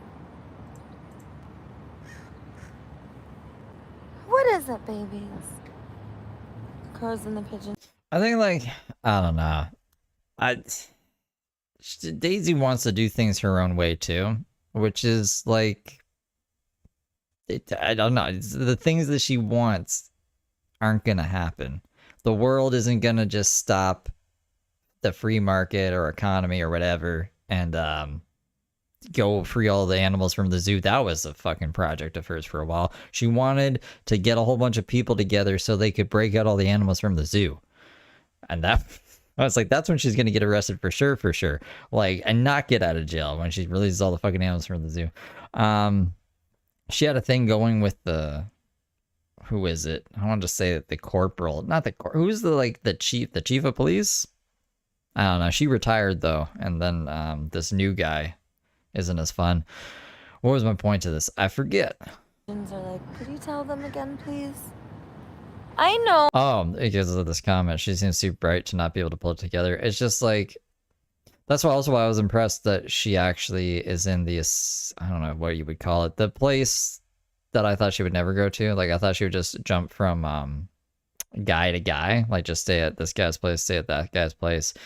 But now she has her own place, and she's going to mental health court and trying to deal with her problems responsibly. So I was like, that's a huge step, because normally she would just yell through her megaphone until she got her way, which I don't think is ever going to happen. Like, she's never going to get her kids back, and she's got to calm her shit down if she ever wants to see her kids again.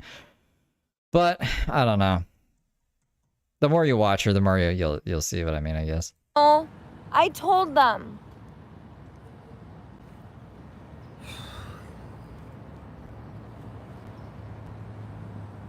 Yeah, I wish she lived up to her potential. She doesn't. We're meant to emerge She disappoints me a lot. in a world of abundance where all of our needs are being very well met, and then we attune to others.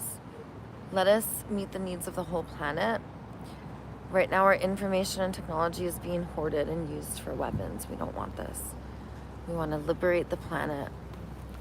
And I want my Doobadoodles to start reaching out to me. Goddesses, start coming and let us start gathering. I teach yoga every morning. My team thinks that 6 to 8 is too early, so I'm doing 6 to 8 on Tuesday, and I'm not gardening when I'm 80, and I don't want a kid being my dentist. I thought these were correlated for some reason, but I agree. I don't want to garden when I'm 80, and I wouldn't want a kid to be my dentist either. 8 Where did this come from? to 10 on Thursday. At first, I thought you meant like if you gardened in your 80s, a kid will be your dentist.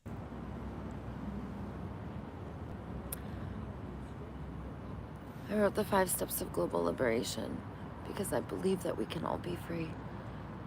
And when you free yourself, and you Okay. Yeah. I mean, like, yeah, that's the part I ignore a lot.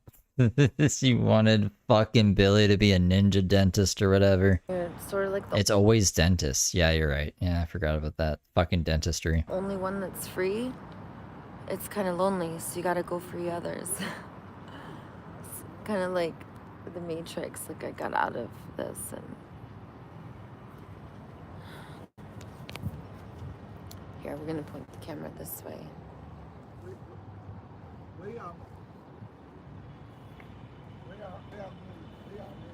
I don't know why people coming all close to me. That's the sidewalk, Daisy.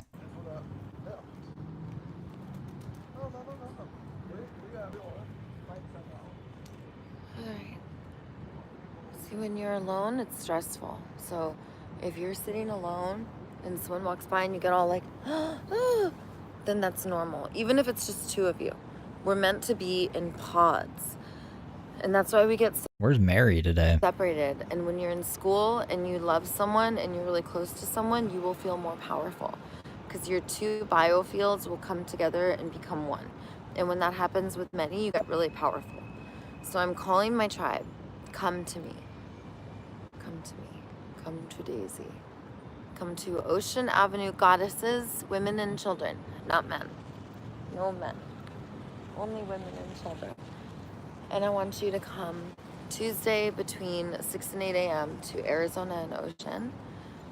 We are going to set up and do a healing circle, and we're gonna have you can Flow strokes? Forgot about flow strokes. She also, like, how can I even describe flow strokes? She dances on people's backs, and I'm surprised she hasn't broken anyone's bones yet. bring your kids. It's drop in, drop out. You guys could come and go as you please. At any time, we could be doing hot yoga. I'm gonna set up hot yoga, cold plunge. We're gonna be doing breath work. We're gonna do flow strokes. You could Google that. It's my creation. If you don't know what flow strokes is, FLOWSTROKES.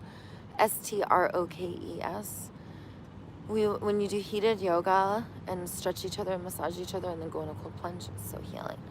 Flow strokes is like an acro yoga shamanic healing massage. It's a combination of Reiki and it's just hypnotherapy and it's amazing. You guys are gonna love it. So goddesses, women and children, and once we get enough of you, then we'll have a space for the men.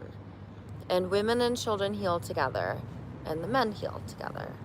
And I don't really feel like creating a space that's unisex at this time. And also, children could be like, 16 and under. What? For dentistry? Or what?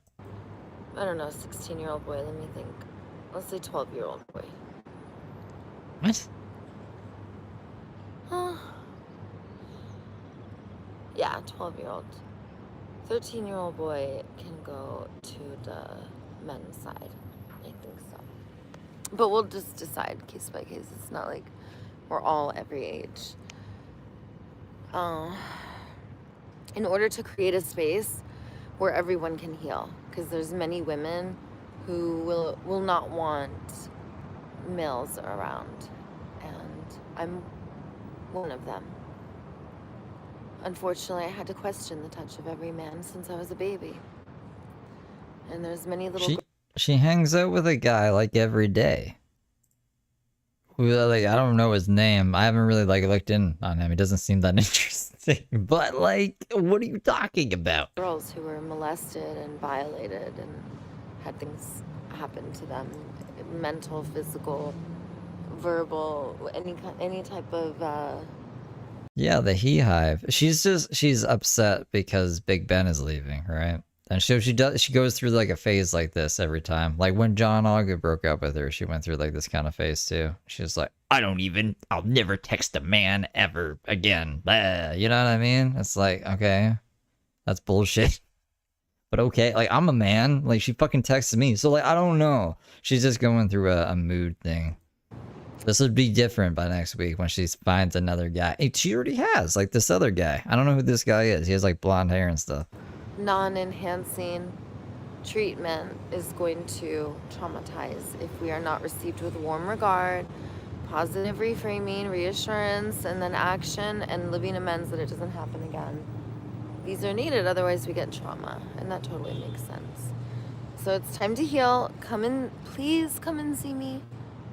My city workers, I could do another healing circle from 4 to 6 a.m. if you guys want, because you go to work so early.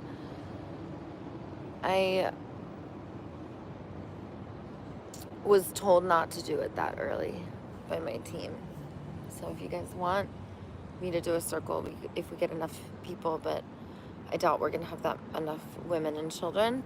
So if it were like the city workers, it's mostly guys, you know, but there's a lot of women too. A lot of women will come.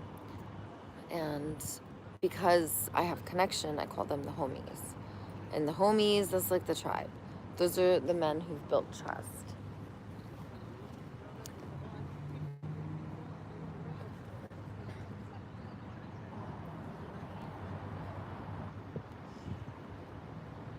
And the men who've built trust.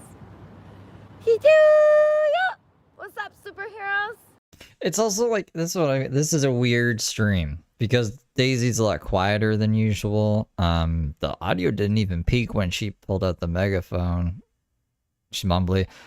She's usually, if we saw the last Daisy stream, she confronted some guy.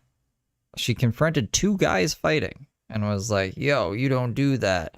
You got to be nice to each other. La la la la. So like, why is she so timid today? You know what I mean? It's weird. It's a weird vibe going on with Daisy in the stream. Good to see you. Keep being brave, superheroes. Thank you for your service. Love you guys. Those guys are so brave. They show up on people's worst day. I wish we didn't cover them in weapons. I wish we covered them in love and affection. Don't cover cops in. That was good. Those police are so brave and so caring. I wish we didn't cover them in weapons. I wish we covered them in affection. Because if you cover them in weapons, they're gonna get violent. If you cover them in affection, they're gonna be sweet and heal our trauma.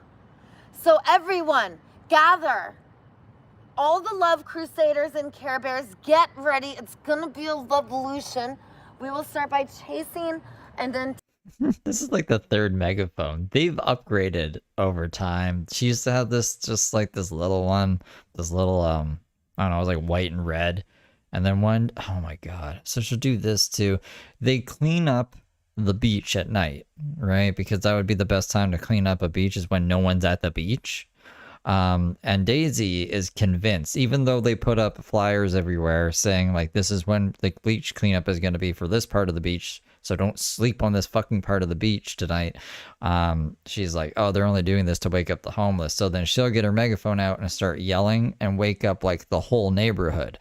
And she left the microphone or the megaphone somewhere one time and she got distracted and she ended up talking to one of the cops or the cleanup crew workers, and the cops took her megaphone and she got pissed. And then she had this weird little black one that was somehow louder for a bit, and I don't know what happened to that one. And now she has this one that has like this, I don't know, this thing that detaches from it.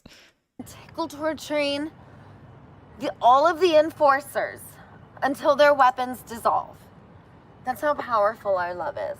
Give them affection. Don't give them weapons. There's a giant food forest. It's not even real. Up Arizona Avenue. I'm getting ready to go do a speech there because I have to. because they make it beautiful and gorgeous and delicious twice a week for a couple hours, and then they take away everything. It's called artificial abundance. It's not real. And outside is manufactured scarcity, and I hate it. And the pigeons and the crows and all of the animals just tell us to create some abundance and deliciousness and color, not just 2 days a week for a couple There we go. Now she's cooking. hours, yo. We're too lovable.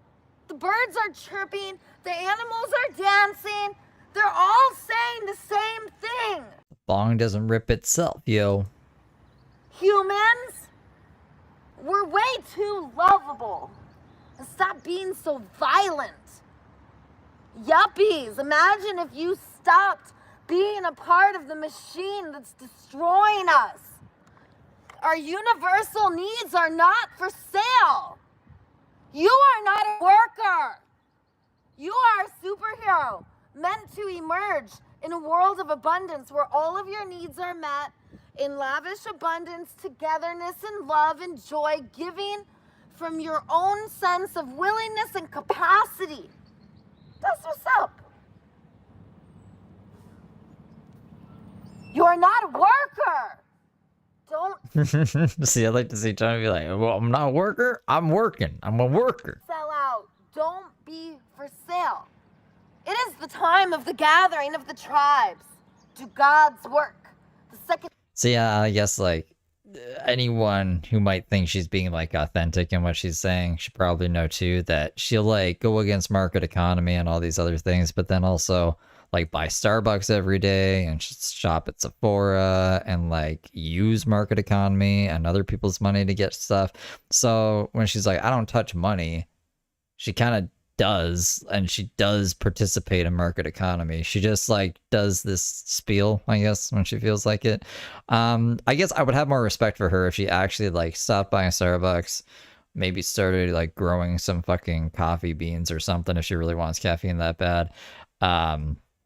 Finding new ways to apply makeup that's, like, natural. Like, I don't fucking know, dude. But, like, she's, like, always has 1 foot in, 1 foot out. Coming of Christ is the awakening of all of us. Oh, yeah, sorry. So she shoplifts when she doesn't have other people's money to use. No. Be the most loving, kind, caring version of yourself. That's what Jesus said. And I'm not telling you believe in him. I'm telling you wake up. Turn the lights on. We're in the dark ages. Clean the water. Connect to. And, like, obviously all the social media stuff, too, right? Like, it's kind of... like, I hate technology and all these multi-million-dollar companies are just going to stream on one constantly. The biosphere so we don't get washed away in floods and tides.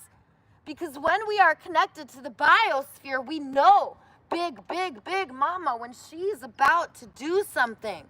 We could feel it. We don't gotta get an alert on our phone. It's not rocket science, yo. Our universal needs are what's up. These cannot be sold to us unless we agree to buy. We have a world of rules and laws built. I mean, the Amish do it. The Amish, like, live off of no electricity and just live off the land and stuff. Off of pillaging. She could go be Amish. So that a few architects of reality can control everything. Stop working. Me and my friends are not the homeless. We are the walk you homes. We do not sell out, therefore we are not slaves like you are. You're too loving and lovable to be a worker. Ask yourself, what is your meaning and purpose? And do that instead. There is not supposed to be resistance in learning and teaching and giving and receiving. So let us remove it by saying, I never gave my consent.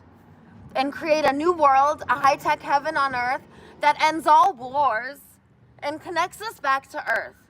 A pleasurable, blissful experience where we enter ecstasy.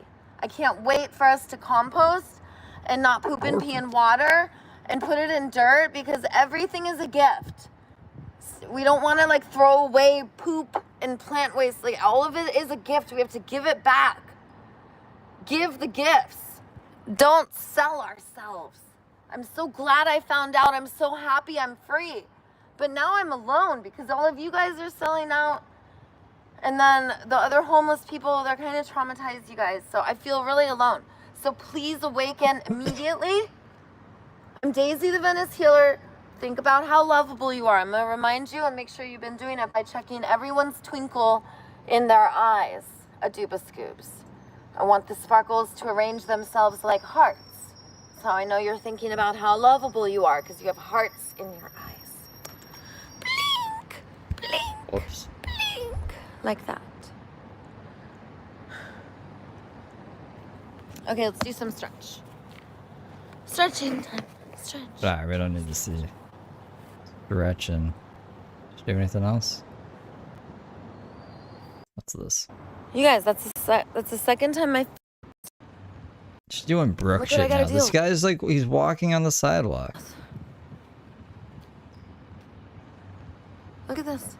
Why you keep coming around? Don't get that close to me. I don't like it.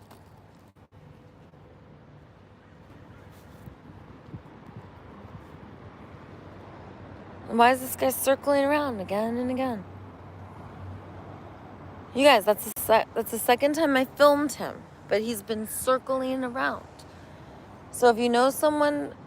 Some people, like, I don't know, they go for walks, don't want to go too far from their place. I'll do 2 laps around my block sometimes, like smoking a joint. If I like feel like walking and I don't want to just walk off into one direction until I'm like, wow, I'm really far away from home. I guess I should go back now. Like maybe he's just like going out for a walk on the fucking sidewalk. That's happened too. Just have it say, get up, you stand up, you back up, you say, why are you circling around me? Do not circle around me again. Do you understand? I am not your prey. Go give yourself love, and you are not a predator. You're not supposed to circle around women. I got you on film circling around me twice. Goddesses, if someone does this to you, you say something. You do not allow it. Go circle around the men. Leave the women alone. That's right, I'm talking to you.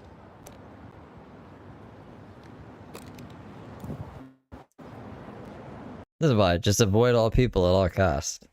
There's so many fucking crazy people out there. There's some people who would just kill you for no reason if you like walk the wrong way. They're just like, I'm so sick of people.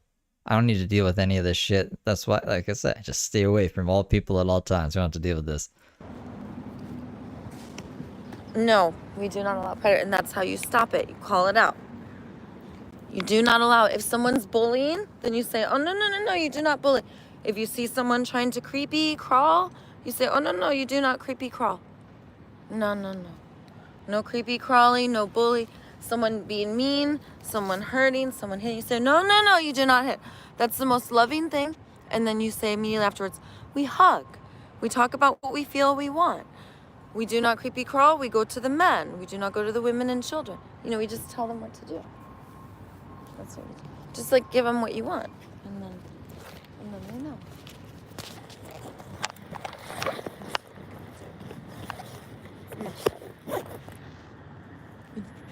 We do not want a creepy crawl. Do not like that. We do not want a creepy crawl.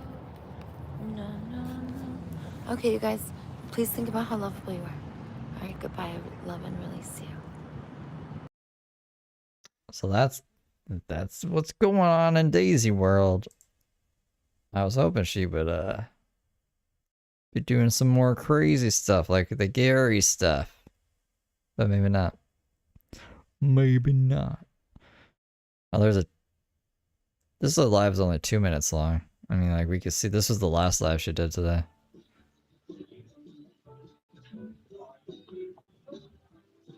Just at a skate shop.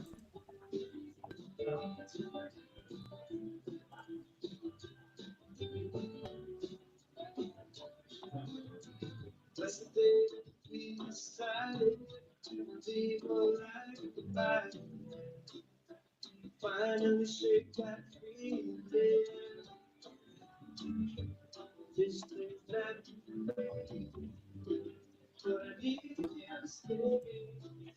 Hey, Bobby.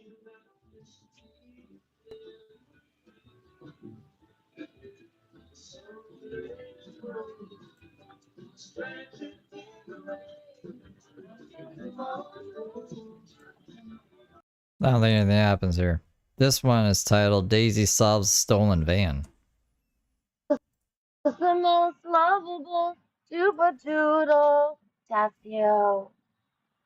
Who is And it's only 5 minutes, but like, I don't know how she solves a stolen van. a scuba duba doo? That's you. Who is here to bring incredible positive change? That's you. Who is a superhero and not a worker in a debt slavery model? That's you. Who has a twinkle in their eye? That's you. Who jaws dropping and you know your power and you're not gonna sell out ever. Yeah, that's you. Who will never ever consent to domination systems? Who will say we did it ourselves and get parks and recs and sanitation off the beach? We're gonna tickle torture the hunk. You're coming with me, Super Squad. Good to see you, my brother. That's the dolphin kid. I think like Daisy's world is just like Mad Max on Venice Beach, and she's like the queen of everything. The zoo animals are running wild, and there's no one cleaning anything up, and the homeless just run shit. Love the dolphin kid. It's gonna be easy. We are the chosen ones. I don't think she'll get very far, though. She can't even get anyone to beat up John the Bully, who just walks around as well. We are. It's a city of angels. Hey, goddess. We're basically here to save the universe. I'm serious. My friends are wild and free. Look at us. Look at us. And we love each other. Goddess, what's up? I got 50 best friends every block. What's up, Super Squad? I know him too. I know her. If I wanted to tickle torture them and superhero kidnap them and transport them to the tickle torture temple, I could. Because we are a familia on Venice Beach. We may be a little violent and scrappy and dusty, but that's because we don't give our consent to the lavish abundance of selling out and being a slave. Instead, yeah, we'll choose scarcity, but we will not choose separation. And the homeless people are actually to walk you home because we're choosing togetherness. We're choosing tribe. We're not choosing separation. But in exchange, we get scarcity. Okay? So you guys sell out. Maybe you think you're getting abundance, but guess what? The enemy of oneness, the enemy of ecstasy is greatness. Hey, who's a doobadoodle? Who's a lovable doobadoo? I love you so much. Come hang out. We're gonna have a revolution. Come do yoga. All Good was back in LA. I don't know if he's still there. Maybe? I don't know. He was at the dog park last time we saw him. What's up, squad? Hey, Curtis. What's up, squad? Me and my friends are gonna do yoga on the hill at Breeze Avenue. So you guys come and join.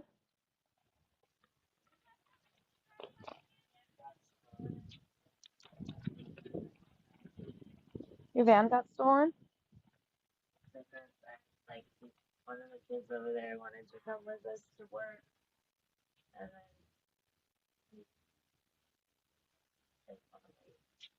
then Do you want me to let my friend know, the officer? Yeah? Venice is chill. They don't like to press charges. Sentence him to 6. Fuck happened? So she exited the YouTube app, and when she came back into it, hey, look, she's got a new Tomb Raider build. She's in the stolen van, I guess. She found the stolen van. How did you do that? Months of We don't even get to see the process. We just get to see the before and after. What the fuck? Yoga. I love Venice. It's so wild.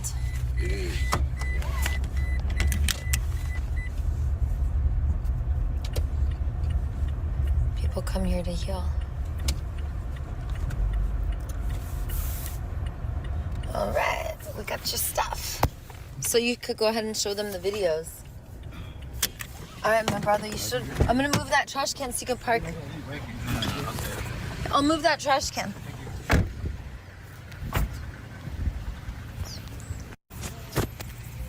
Yeah.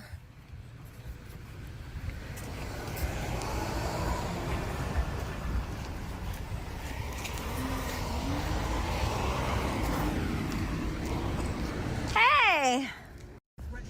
So, yeah, they took the guy in custody. Oh, look at all that stuff. So I guess now they're just figuring out what happened.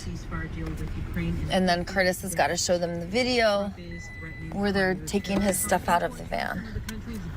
So I don't know what all that. What the fuck? That's how the stream ends. Wow. Well, it seems like Daisy's been busy.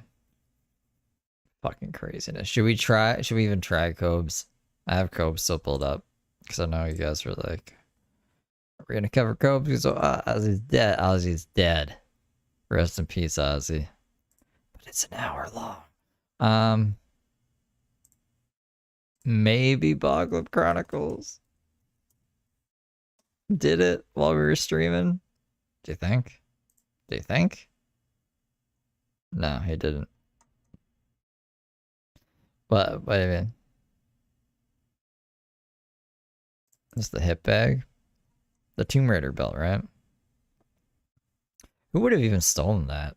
It's pretty haggard. Oh, this isn't the right. Hold on. I'm on the wrong channel. Yeah, we can. Up YouTube, so my idol Ozzy Osbourne has passed away, and I am absolutely just fucking devastated. I've smoking a joint. literally cried so much. Be cool, YouTube. That's props. That's not actual. That's nothing. I didn't even say anything. I'm a cool guy. Much in the last couple hours that my eyes hurt from crying. Like, I am so fucking over it. Over 20. Heard Jessica Boyle was doing like a tribute to Ozzy stream where she was crying about him too. I was like, that's how Jessica Boyle can get him back. Their mutual grief of Ozzy Osbourne. 25. Yeah, it's a cigarette. It's a Ziggy.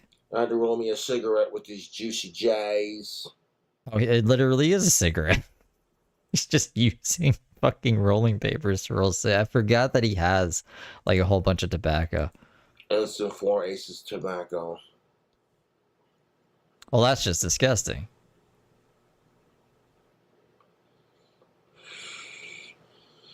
I'm out of fucking cigarettes, and one of my fans stopped by and hooked me up.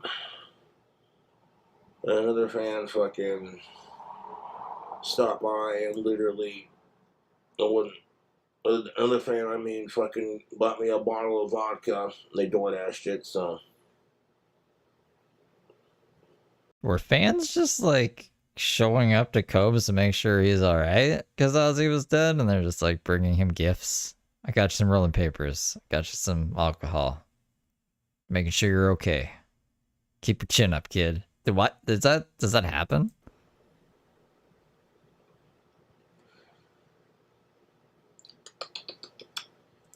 Juicy J's make really tasty cigarettes, man. Yeah, they make good joints too. You should And like for right now, I have a drink in my cup. It's a mixture of Everclear, aka Wyoming Night Rocket Fuel, as I call it. Some lemon lime Gatorade, and I mixed it with some tropical 7-Up.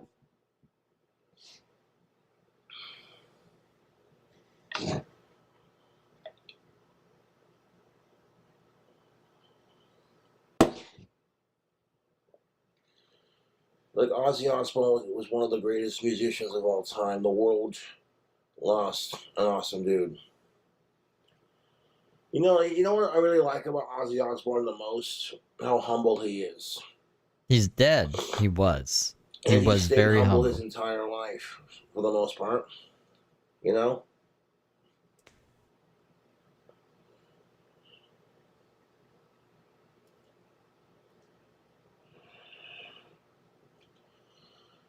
You don't need a whole lot of Everclear for it to get the job done. I should have played Crazy Train today or yesterday. Whenever Ozzy died. I'm out of fucking cigarettes, and one of my fans hooked me up with some Juicy J's. Like, hey man, I was just in town. I heard about Ozzy, man. That's what I'm sorry to hear. And I'm like, yeah, it sucks. Ozzy Osbourne was like my John Lennon, you know. I worship the ground that man walks on. Hey, he was a Nothing to do with Black singer. Sabbath in general, you know. He sang his song. Did he know how to play an instrument? I don't know. Like, Tony Iommi is fucking god at guitar. That's a good song. No more tears. The guitar in this song's I want cool. to keep listening to Ozzy and Sabbath till the day I die, you know. That's just how it is. Loyalty like that, my trolls do not have. You know that? And I know my trolls are going to have a fucking field day with this. You know, my trolls are going to have fun texting me dumb shit. And I go, how can they get a response or anything if fucking my phone's busted? So I know as soon as I get my phone back, my shit's going to blow up with, Ozzy died, Josh. Ozzy died, Josh. It's like, yeah. Fucking sucks, man. I love Ozzy. He's the shit. You know. A lot of people love Ozzy, dude. So, like, my fellow Ozzy fans are going to be hurting real hard, man. And I feel just the worst for his family right now. I just hope Satan or God, whatever you believe in, watches over them, you know. Fucking, yeah.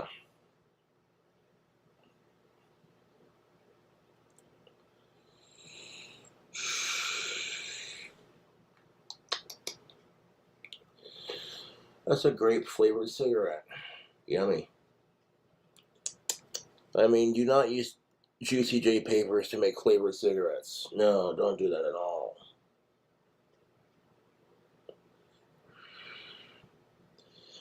That's not what Juicy J papers are originally for, but...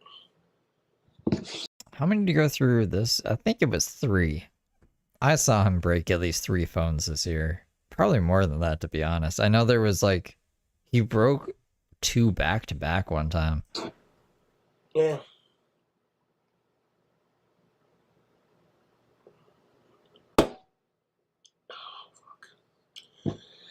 I'm wearing my favorite Ozzy Osbourne t-shirt. I own several copies of this t-shirt because it's got a cobra on the front, which I think is just the coolest shirt ever, dude. He went and he's like, I need every single t-shirt of this that you got. No one else can wear this. Also, fuck Ozzy dying. That is the worst. I've been bloody crying my eyes out since yesterday, man, and my eyes hurt from crying so hard. Like, the world lost its best friend, you know. Going through changes. It took so long. Oh yeah. Cobes thinks he's a really good singer, by the way.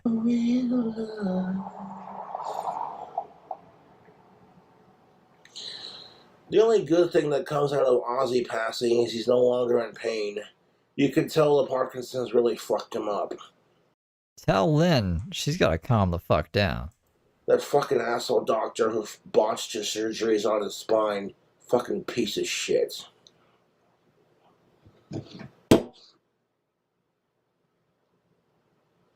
The fucking asshole doctor who botched Ozzy Osbourne's surgeries. I hope he gets a good kick in the bollocks from Satan, like, fucking cunt. When Ozzy's sitting there talking and the interviewer going, I can't fucking walk. The doctor fucked up my spine. I'm just sitting there like, how do you fuck up when it's your job to give someone surgery? Like, if you can't do fucking surgery, go flip burgers at a restaurant somewhere. Like, piss off with it. Is that how he died?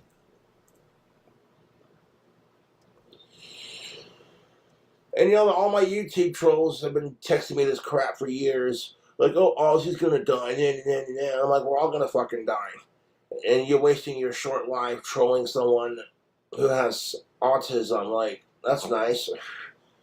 That's when I look at my YouTube trolls and go, kiss my Asperger's.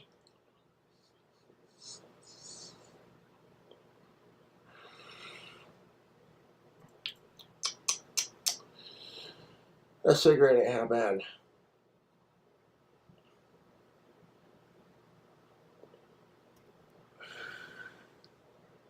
Let me put that out.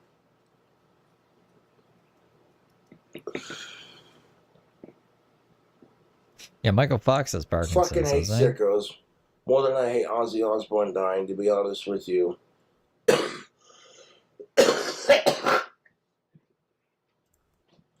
You know, fucking, we live in such an evil and dark and fucked off world. All these conflicts, all these wars, people are just so hateful of each other. There's not enough love in the world. And Ozzy was a beacon of light in this dark and beautifully fucked up world. That's how I fucking see it. I'm hungry. It is what it fucking is.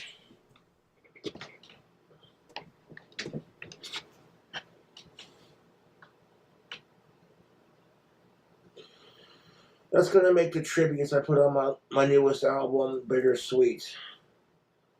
I love that. On my Crazy Train remake, that I used Suno to make it, so it'll be available for free, so that way I don't get sued by Sharon, you know, or Suno for that matter. I heard weed helps MS too, unless that was like, where I saw a documentary where I think someone had multiple sclerosis. I can't say that word. They had MS, and it was pretty debilitating. But when they could smoke like one bowl, they were all good. And she was like, "Why can't this be legalized?" Because this was back in like, I want to say 2006 or something. It was like when I was a teenager when I saw this, and when weed was still illegal, it was going to be illegal for at least another decade.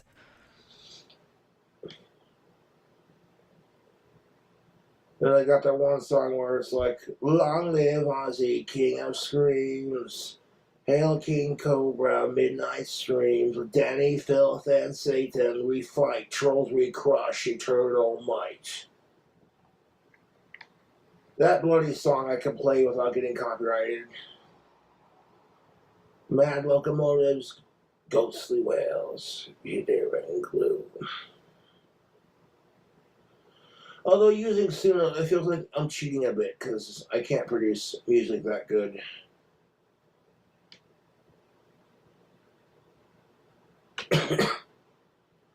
Fucking, yeah, my idol Ozzy died, and I'm just not having the best time of it, you know. I feel so horrible for his family, and, you know, my fellow Ozzy fans alike, and all the awesome bands like Metallica that Ozzy helped influence. Black Sabbath influenced a lot of bands, including Cradle of Filth, mind you. That being said, Daddy Phil, don't you go fucking kicking the bucket on us anytime soon, mate.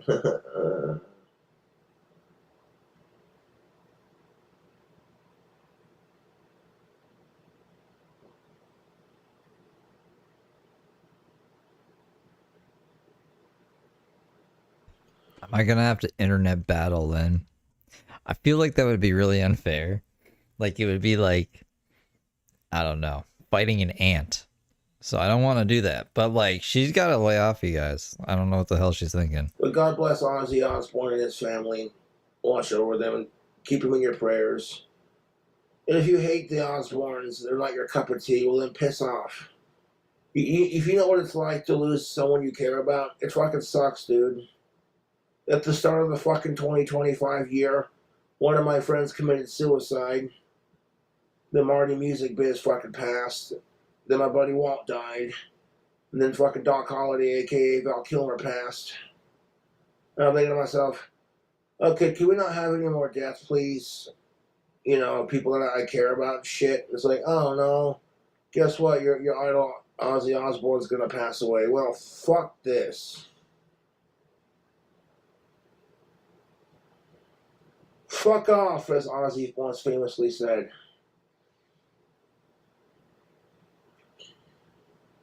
Now, if you were to see my living room, you'd see the stacks of guitar magazines, Playboy magazines, all my Ozzy memorabilia stacked. Nice and prim and proper. Whoops. Yeah, no, Ozzy, Cobes loves Ozzy. Favorite person. People see it and go, you got a thing for Ozzy? I'm like, yeah, Ozzy fucking rules, dude.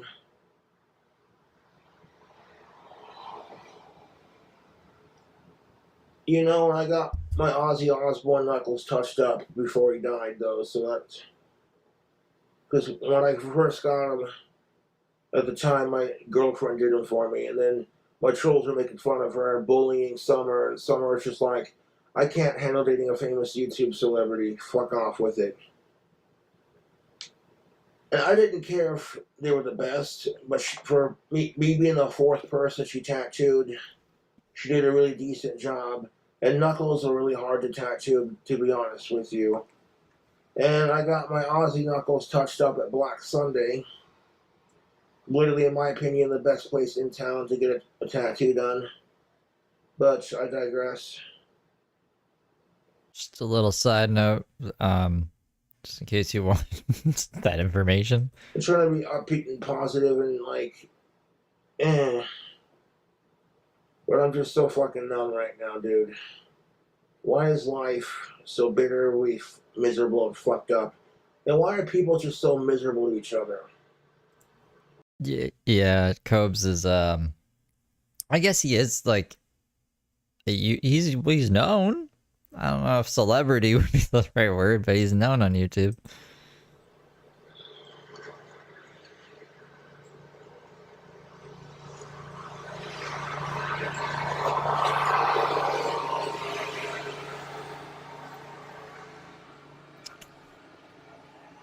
Is it just straight Everclear too?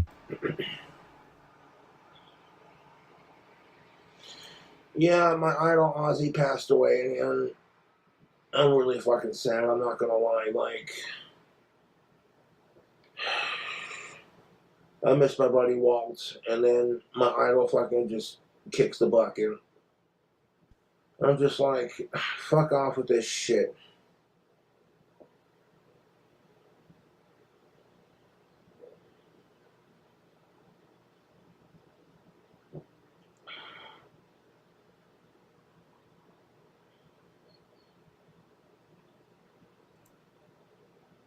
I mean, the day that it happened, he didn't.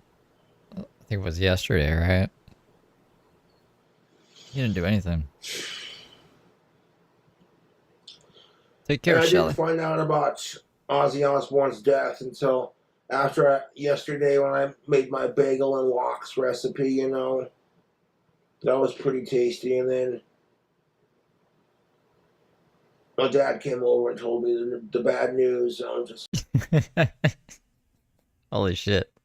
His dad came over? His dad was like, oh no. I'm gonna have to go break the news to him in person. He can't just like stumble upon this. Who knows what he'll do. It's like, well, I'd rather hear it from my dad than fucking my asshole trolls blowing up my Facebook and being like, ha ha, Cobra, your idol died. They're like, fuck. And then Cobra would be like, no, he's not dead. And his dad would come over and be like, yeah, he is. Fuck off. You know, my asshole YouTube trolls are gonna have fun with this. Fucking. And like, you know what? If my YouTube trolls had a favorite singer and they died, they wouldn't be too happy about it. I'm just saying. I worship the ground fucking Ozzy Osbourne walks on, you know. And quite honest with you, I'm devastated over losing him. Like, I could just feel a wave of sadness. And it's just, it's in the air, just something off. Just something off, and it's in the air, you know. I can feel. It's just something off in the air ever since Ozzy left. Electricity's not there anymore. It's my fellow Sabbath fans and everyone, you know.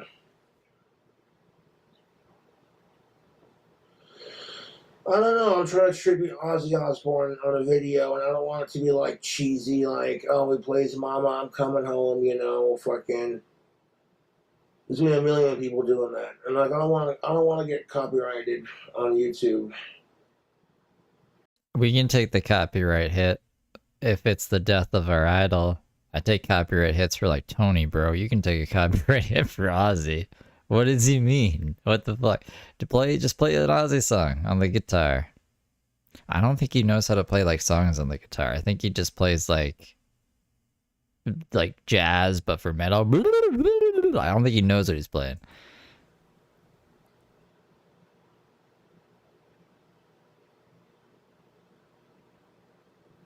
Life ain't fair.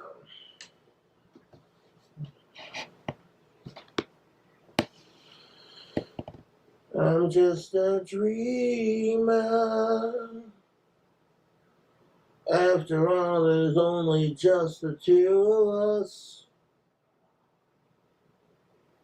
And here we are, still fighting for our lives.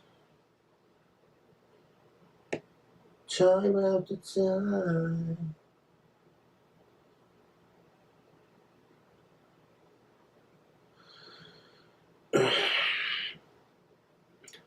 I'm trying not to bawl like a huge pussy about this, but it's fucking rough, dude. I absolutely love Ozzy Osbourne and his family and adore Black Sabbath and all that, you know. His wife? You mean Jessica Boyle? His stalker that he let in and then had sex with and got mad? Or did she get mad at him for... Well, he got mad at her for asking about how guns worked in the movie Tombstone, and then she got mad at him for spilling alcohol on her when he was like, that was flirting. I don't know why you're flirting with your stalker. He doesn't have a wife, though, if that's what you mean. I don't know if you meant Jessica Boyle. They're very protective of the whole lot, you know. It's fucking Ozzy dying sucks.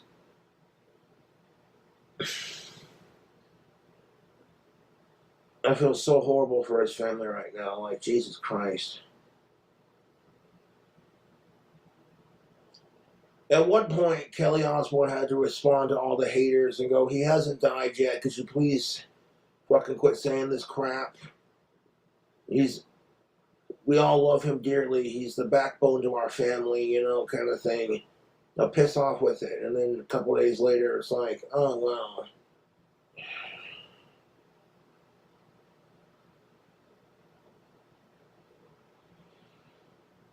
This just feels like some sick, twisted, fucked up nightmare. It really, truly does.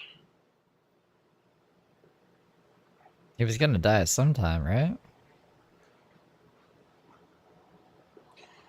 Ozzy Osbourne dying fucking sucks, man. It really does fucking suck. Like, I'm beyond fucking devastated. There's not enough drugs and alcohol to numb the pain that I'm feeling right now. Like, nothing works. It's just always going to be there the rest of my life. The drugs and alcohol of tobacco and alcohol never clear. What drugs and alcohol goes? I mean, yeah, no, there's a lot of alcohol. What drugs are you talking about? Is Duster? He does Duster sometimes. I hope he's not doing Duster. And that's the miserablest, damnedest thing of it.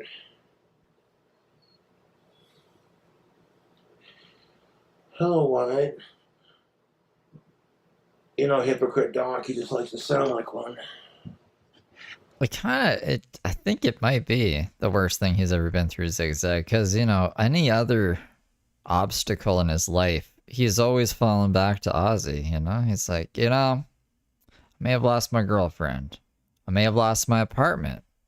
I may have lost all of my friends. His friends kept dying because they're all like crazy people too, or going to prison, like Warlord. But he's like, at least I still got Ozzy. And now he doesn't. He doesn't have his lizard. He doesn't have Ozzy. At least he's got his dad, I guess. Got old Clint.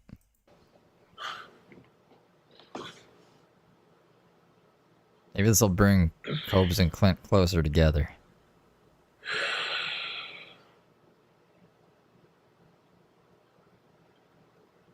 I'm at a loss for words, YouTube.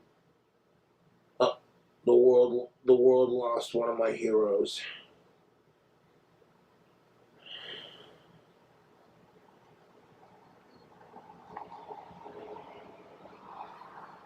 Elton John had an eye infection?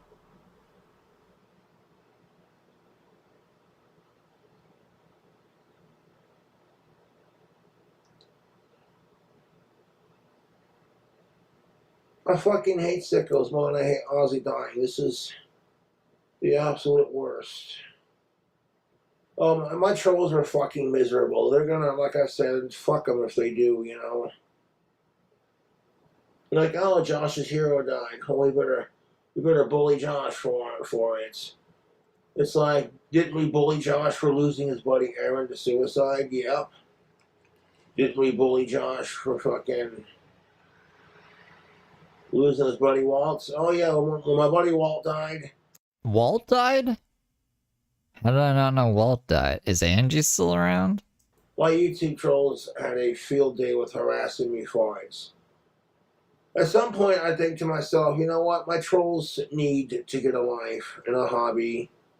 Go out, listen to some music, touch grass.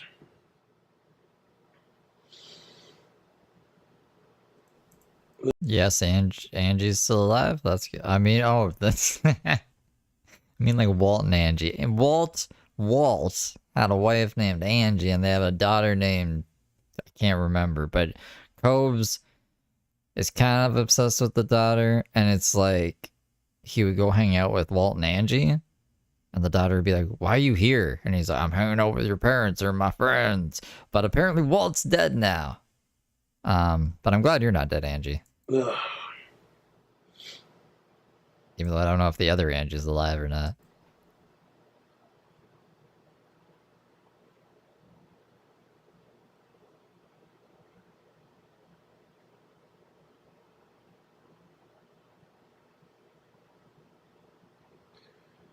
Drinking away your small town blues. Drinking your booze and it glues to your seat.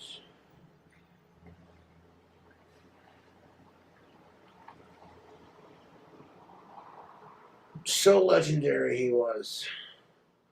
All the crazy and wild shit that he did. When I want to share Sharon's evening gals to go for a pint, you know. Them pissing on me fucking hell.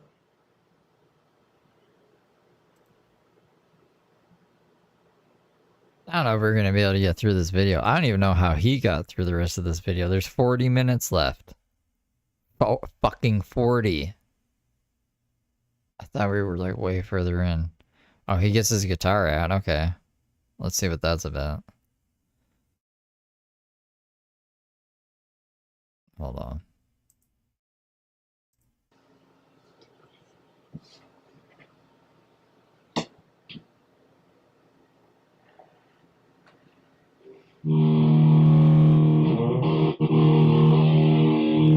This is a bloody standard.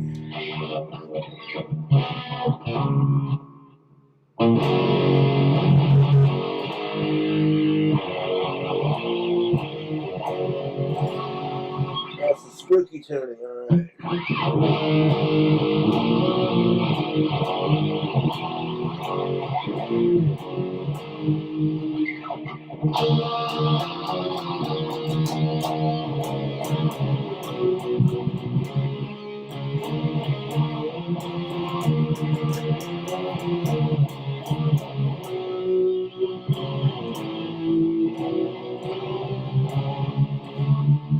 Is this a song? Is this an Ozzy song? I don't know all of Ozzy's songs. This is King Cobra. He's super famous internet celebrity.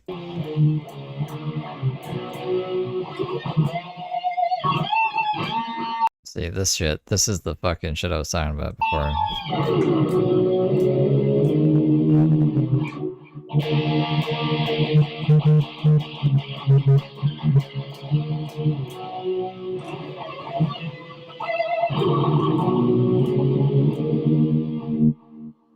Oh, that's therapeutic. Yeah.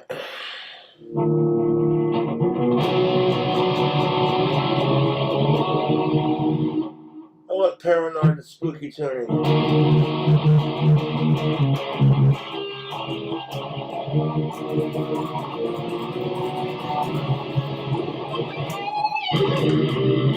That's paranoid? Hold on. I swear to God, I know Paranoid. Like,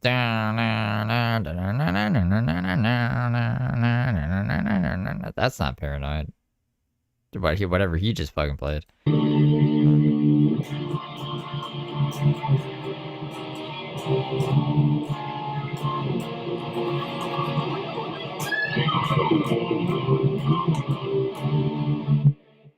Anyways,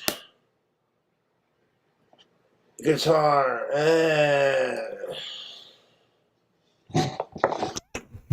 Okay.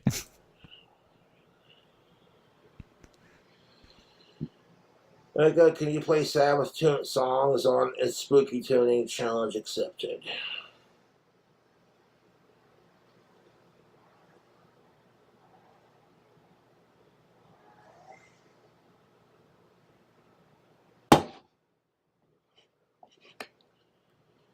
You know, and that's the thing of it. Just the other day, I was watching an episode of Madhouse Chronicles with Billy Morrison, and him and Ozman were talking about food. Because food is delicious. That's all anyone can ask for. Good sex, good food, good alcohol, good music, and good company, and good food. That's a lot of things to ask for. Just everything, alright? Good everything. That's all I can ask for in life.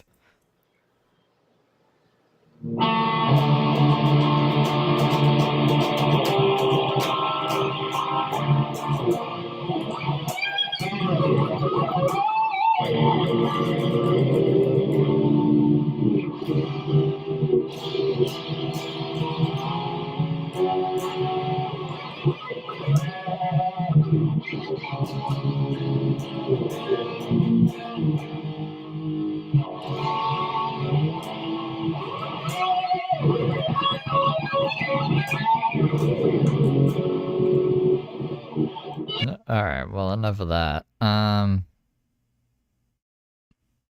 What else did he do? I don't think anything.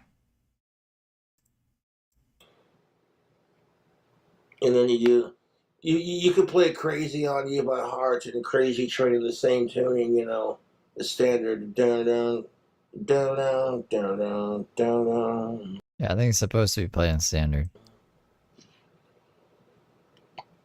Yeah.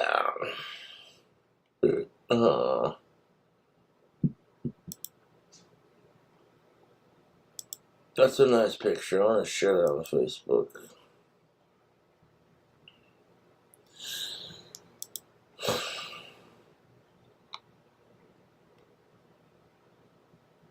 Fucking Ozzy dying is just got me in a really fucking foul mood.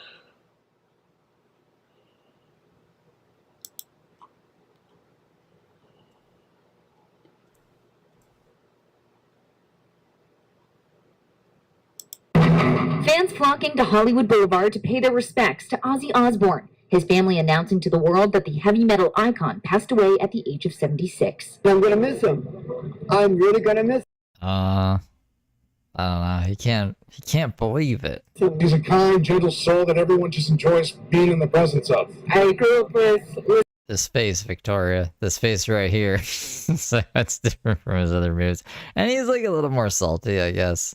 Usually he's like, I don't know, doing more jokes and stuff. I don't hear any jokes coming out of Copes today. listening to Ozzy Osbourne. So it's part of my childhood, part of my life.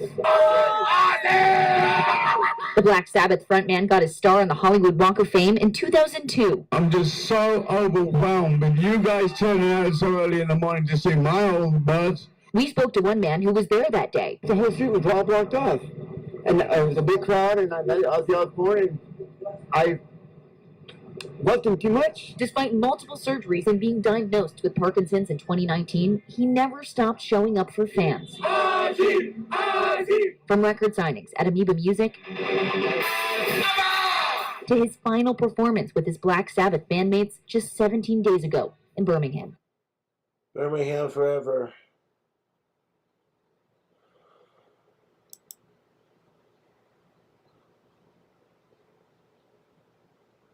Fucking Ozzy died. This feels like some kind of sick nightmare.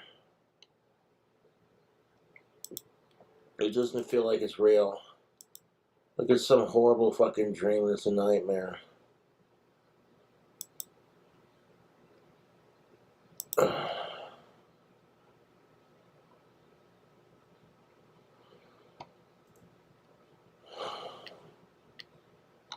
know what sucks about Ozzy dying too is I want to hear about it for the next several fucking days. And everyone's gonna give me shit about it. And it's just like, fuck it.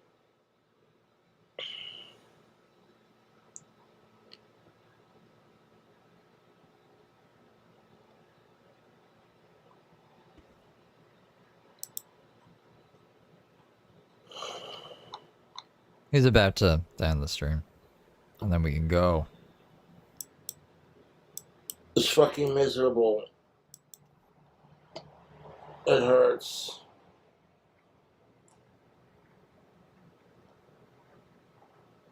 Fucking Ozzy dying. Fuck off with it. Fuck off with Ozzy dying, dude. Fucking over this fucking stupid shit.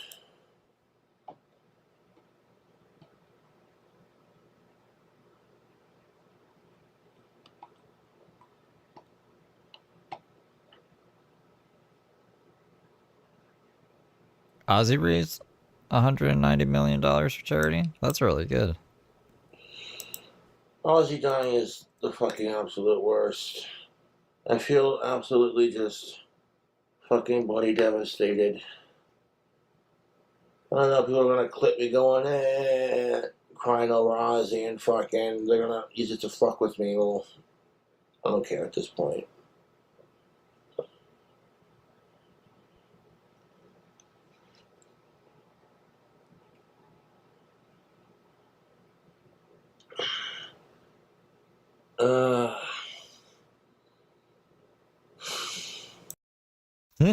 That's how he ends it? That's how he ended it.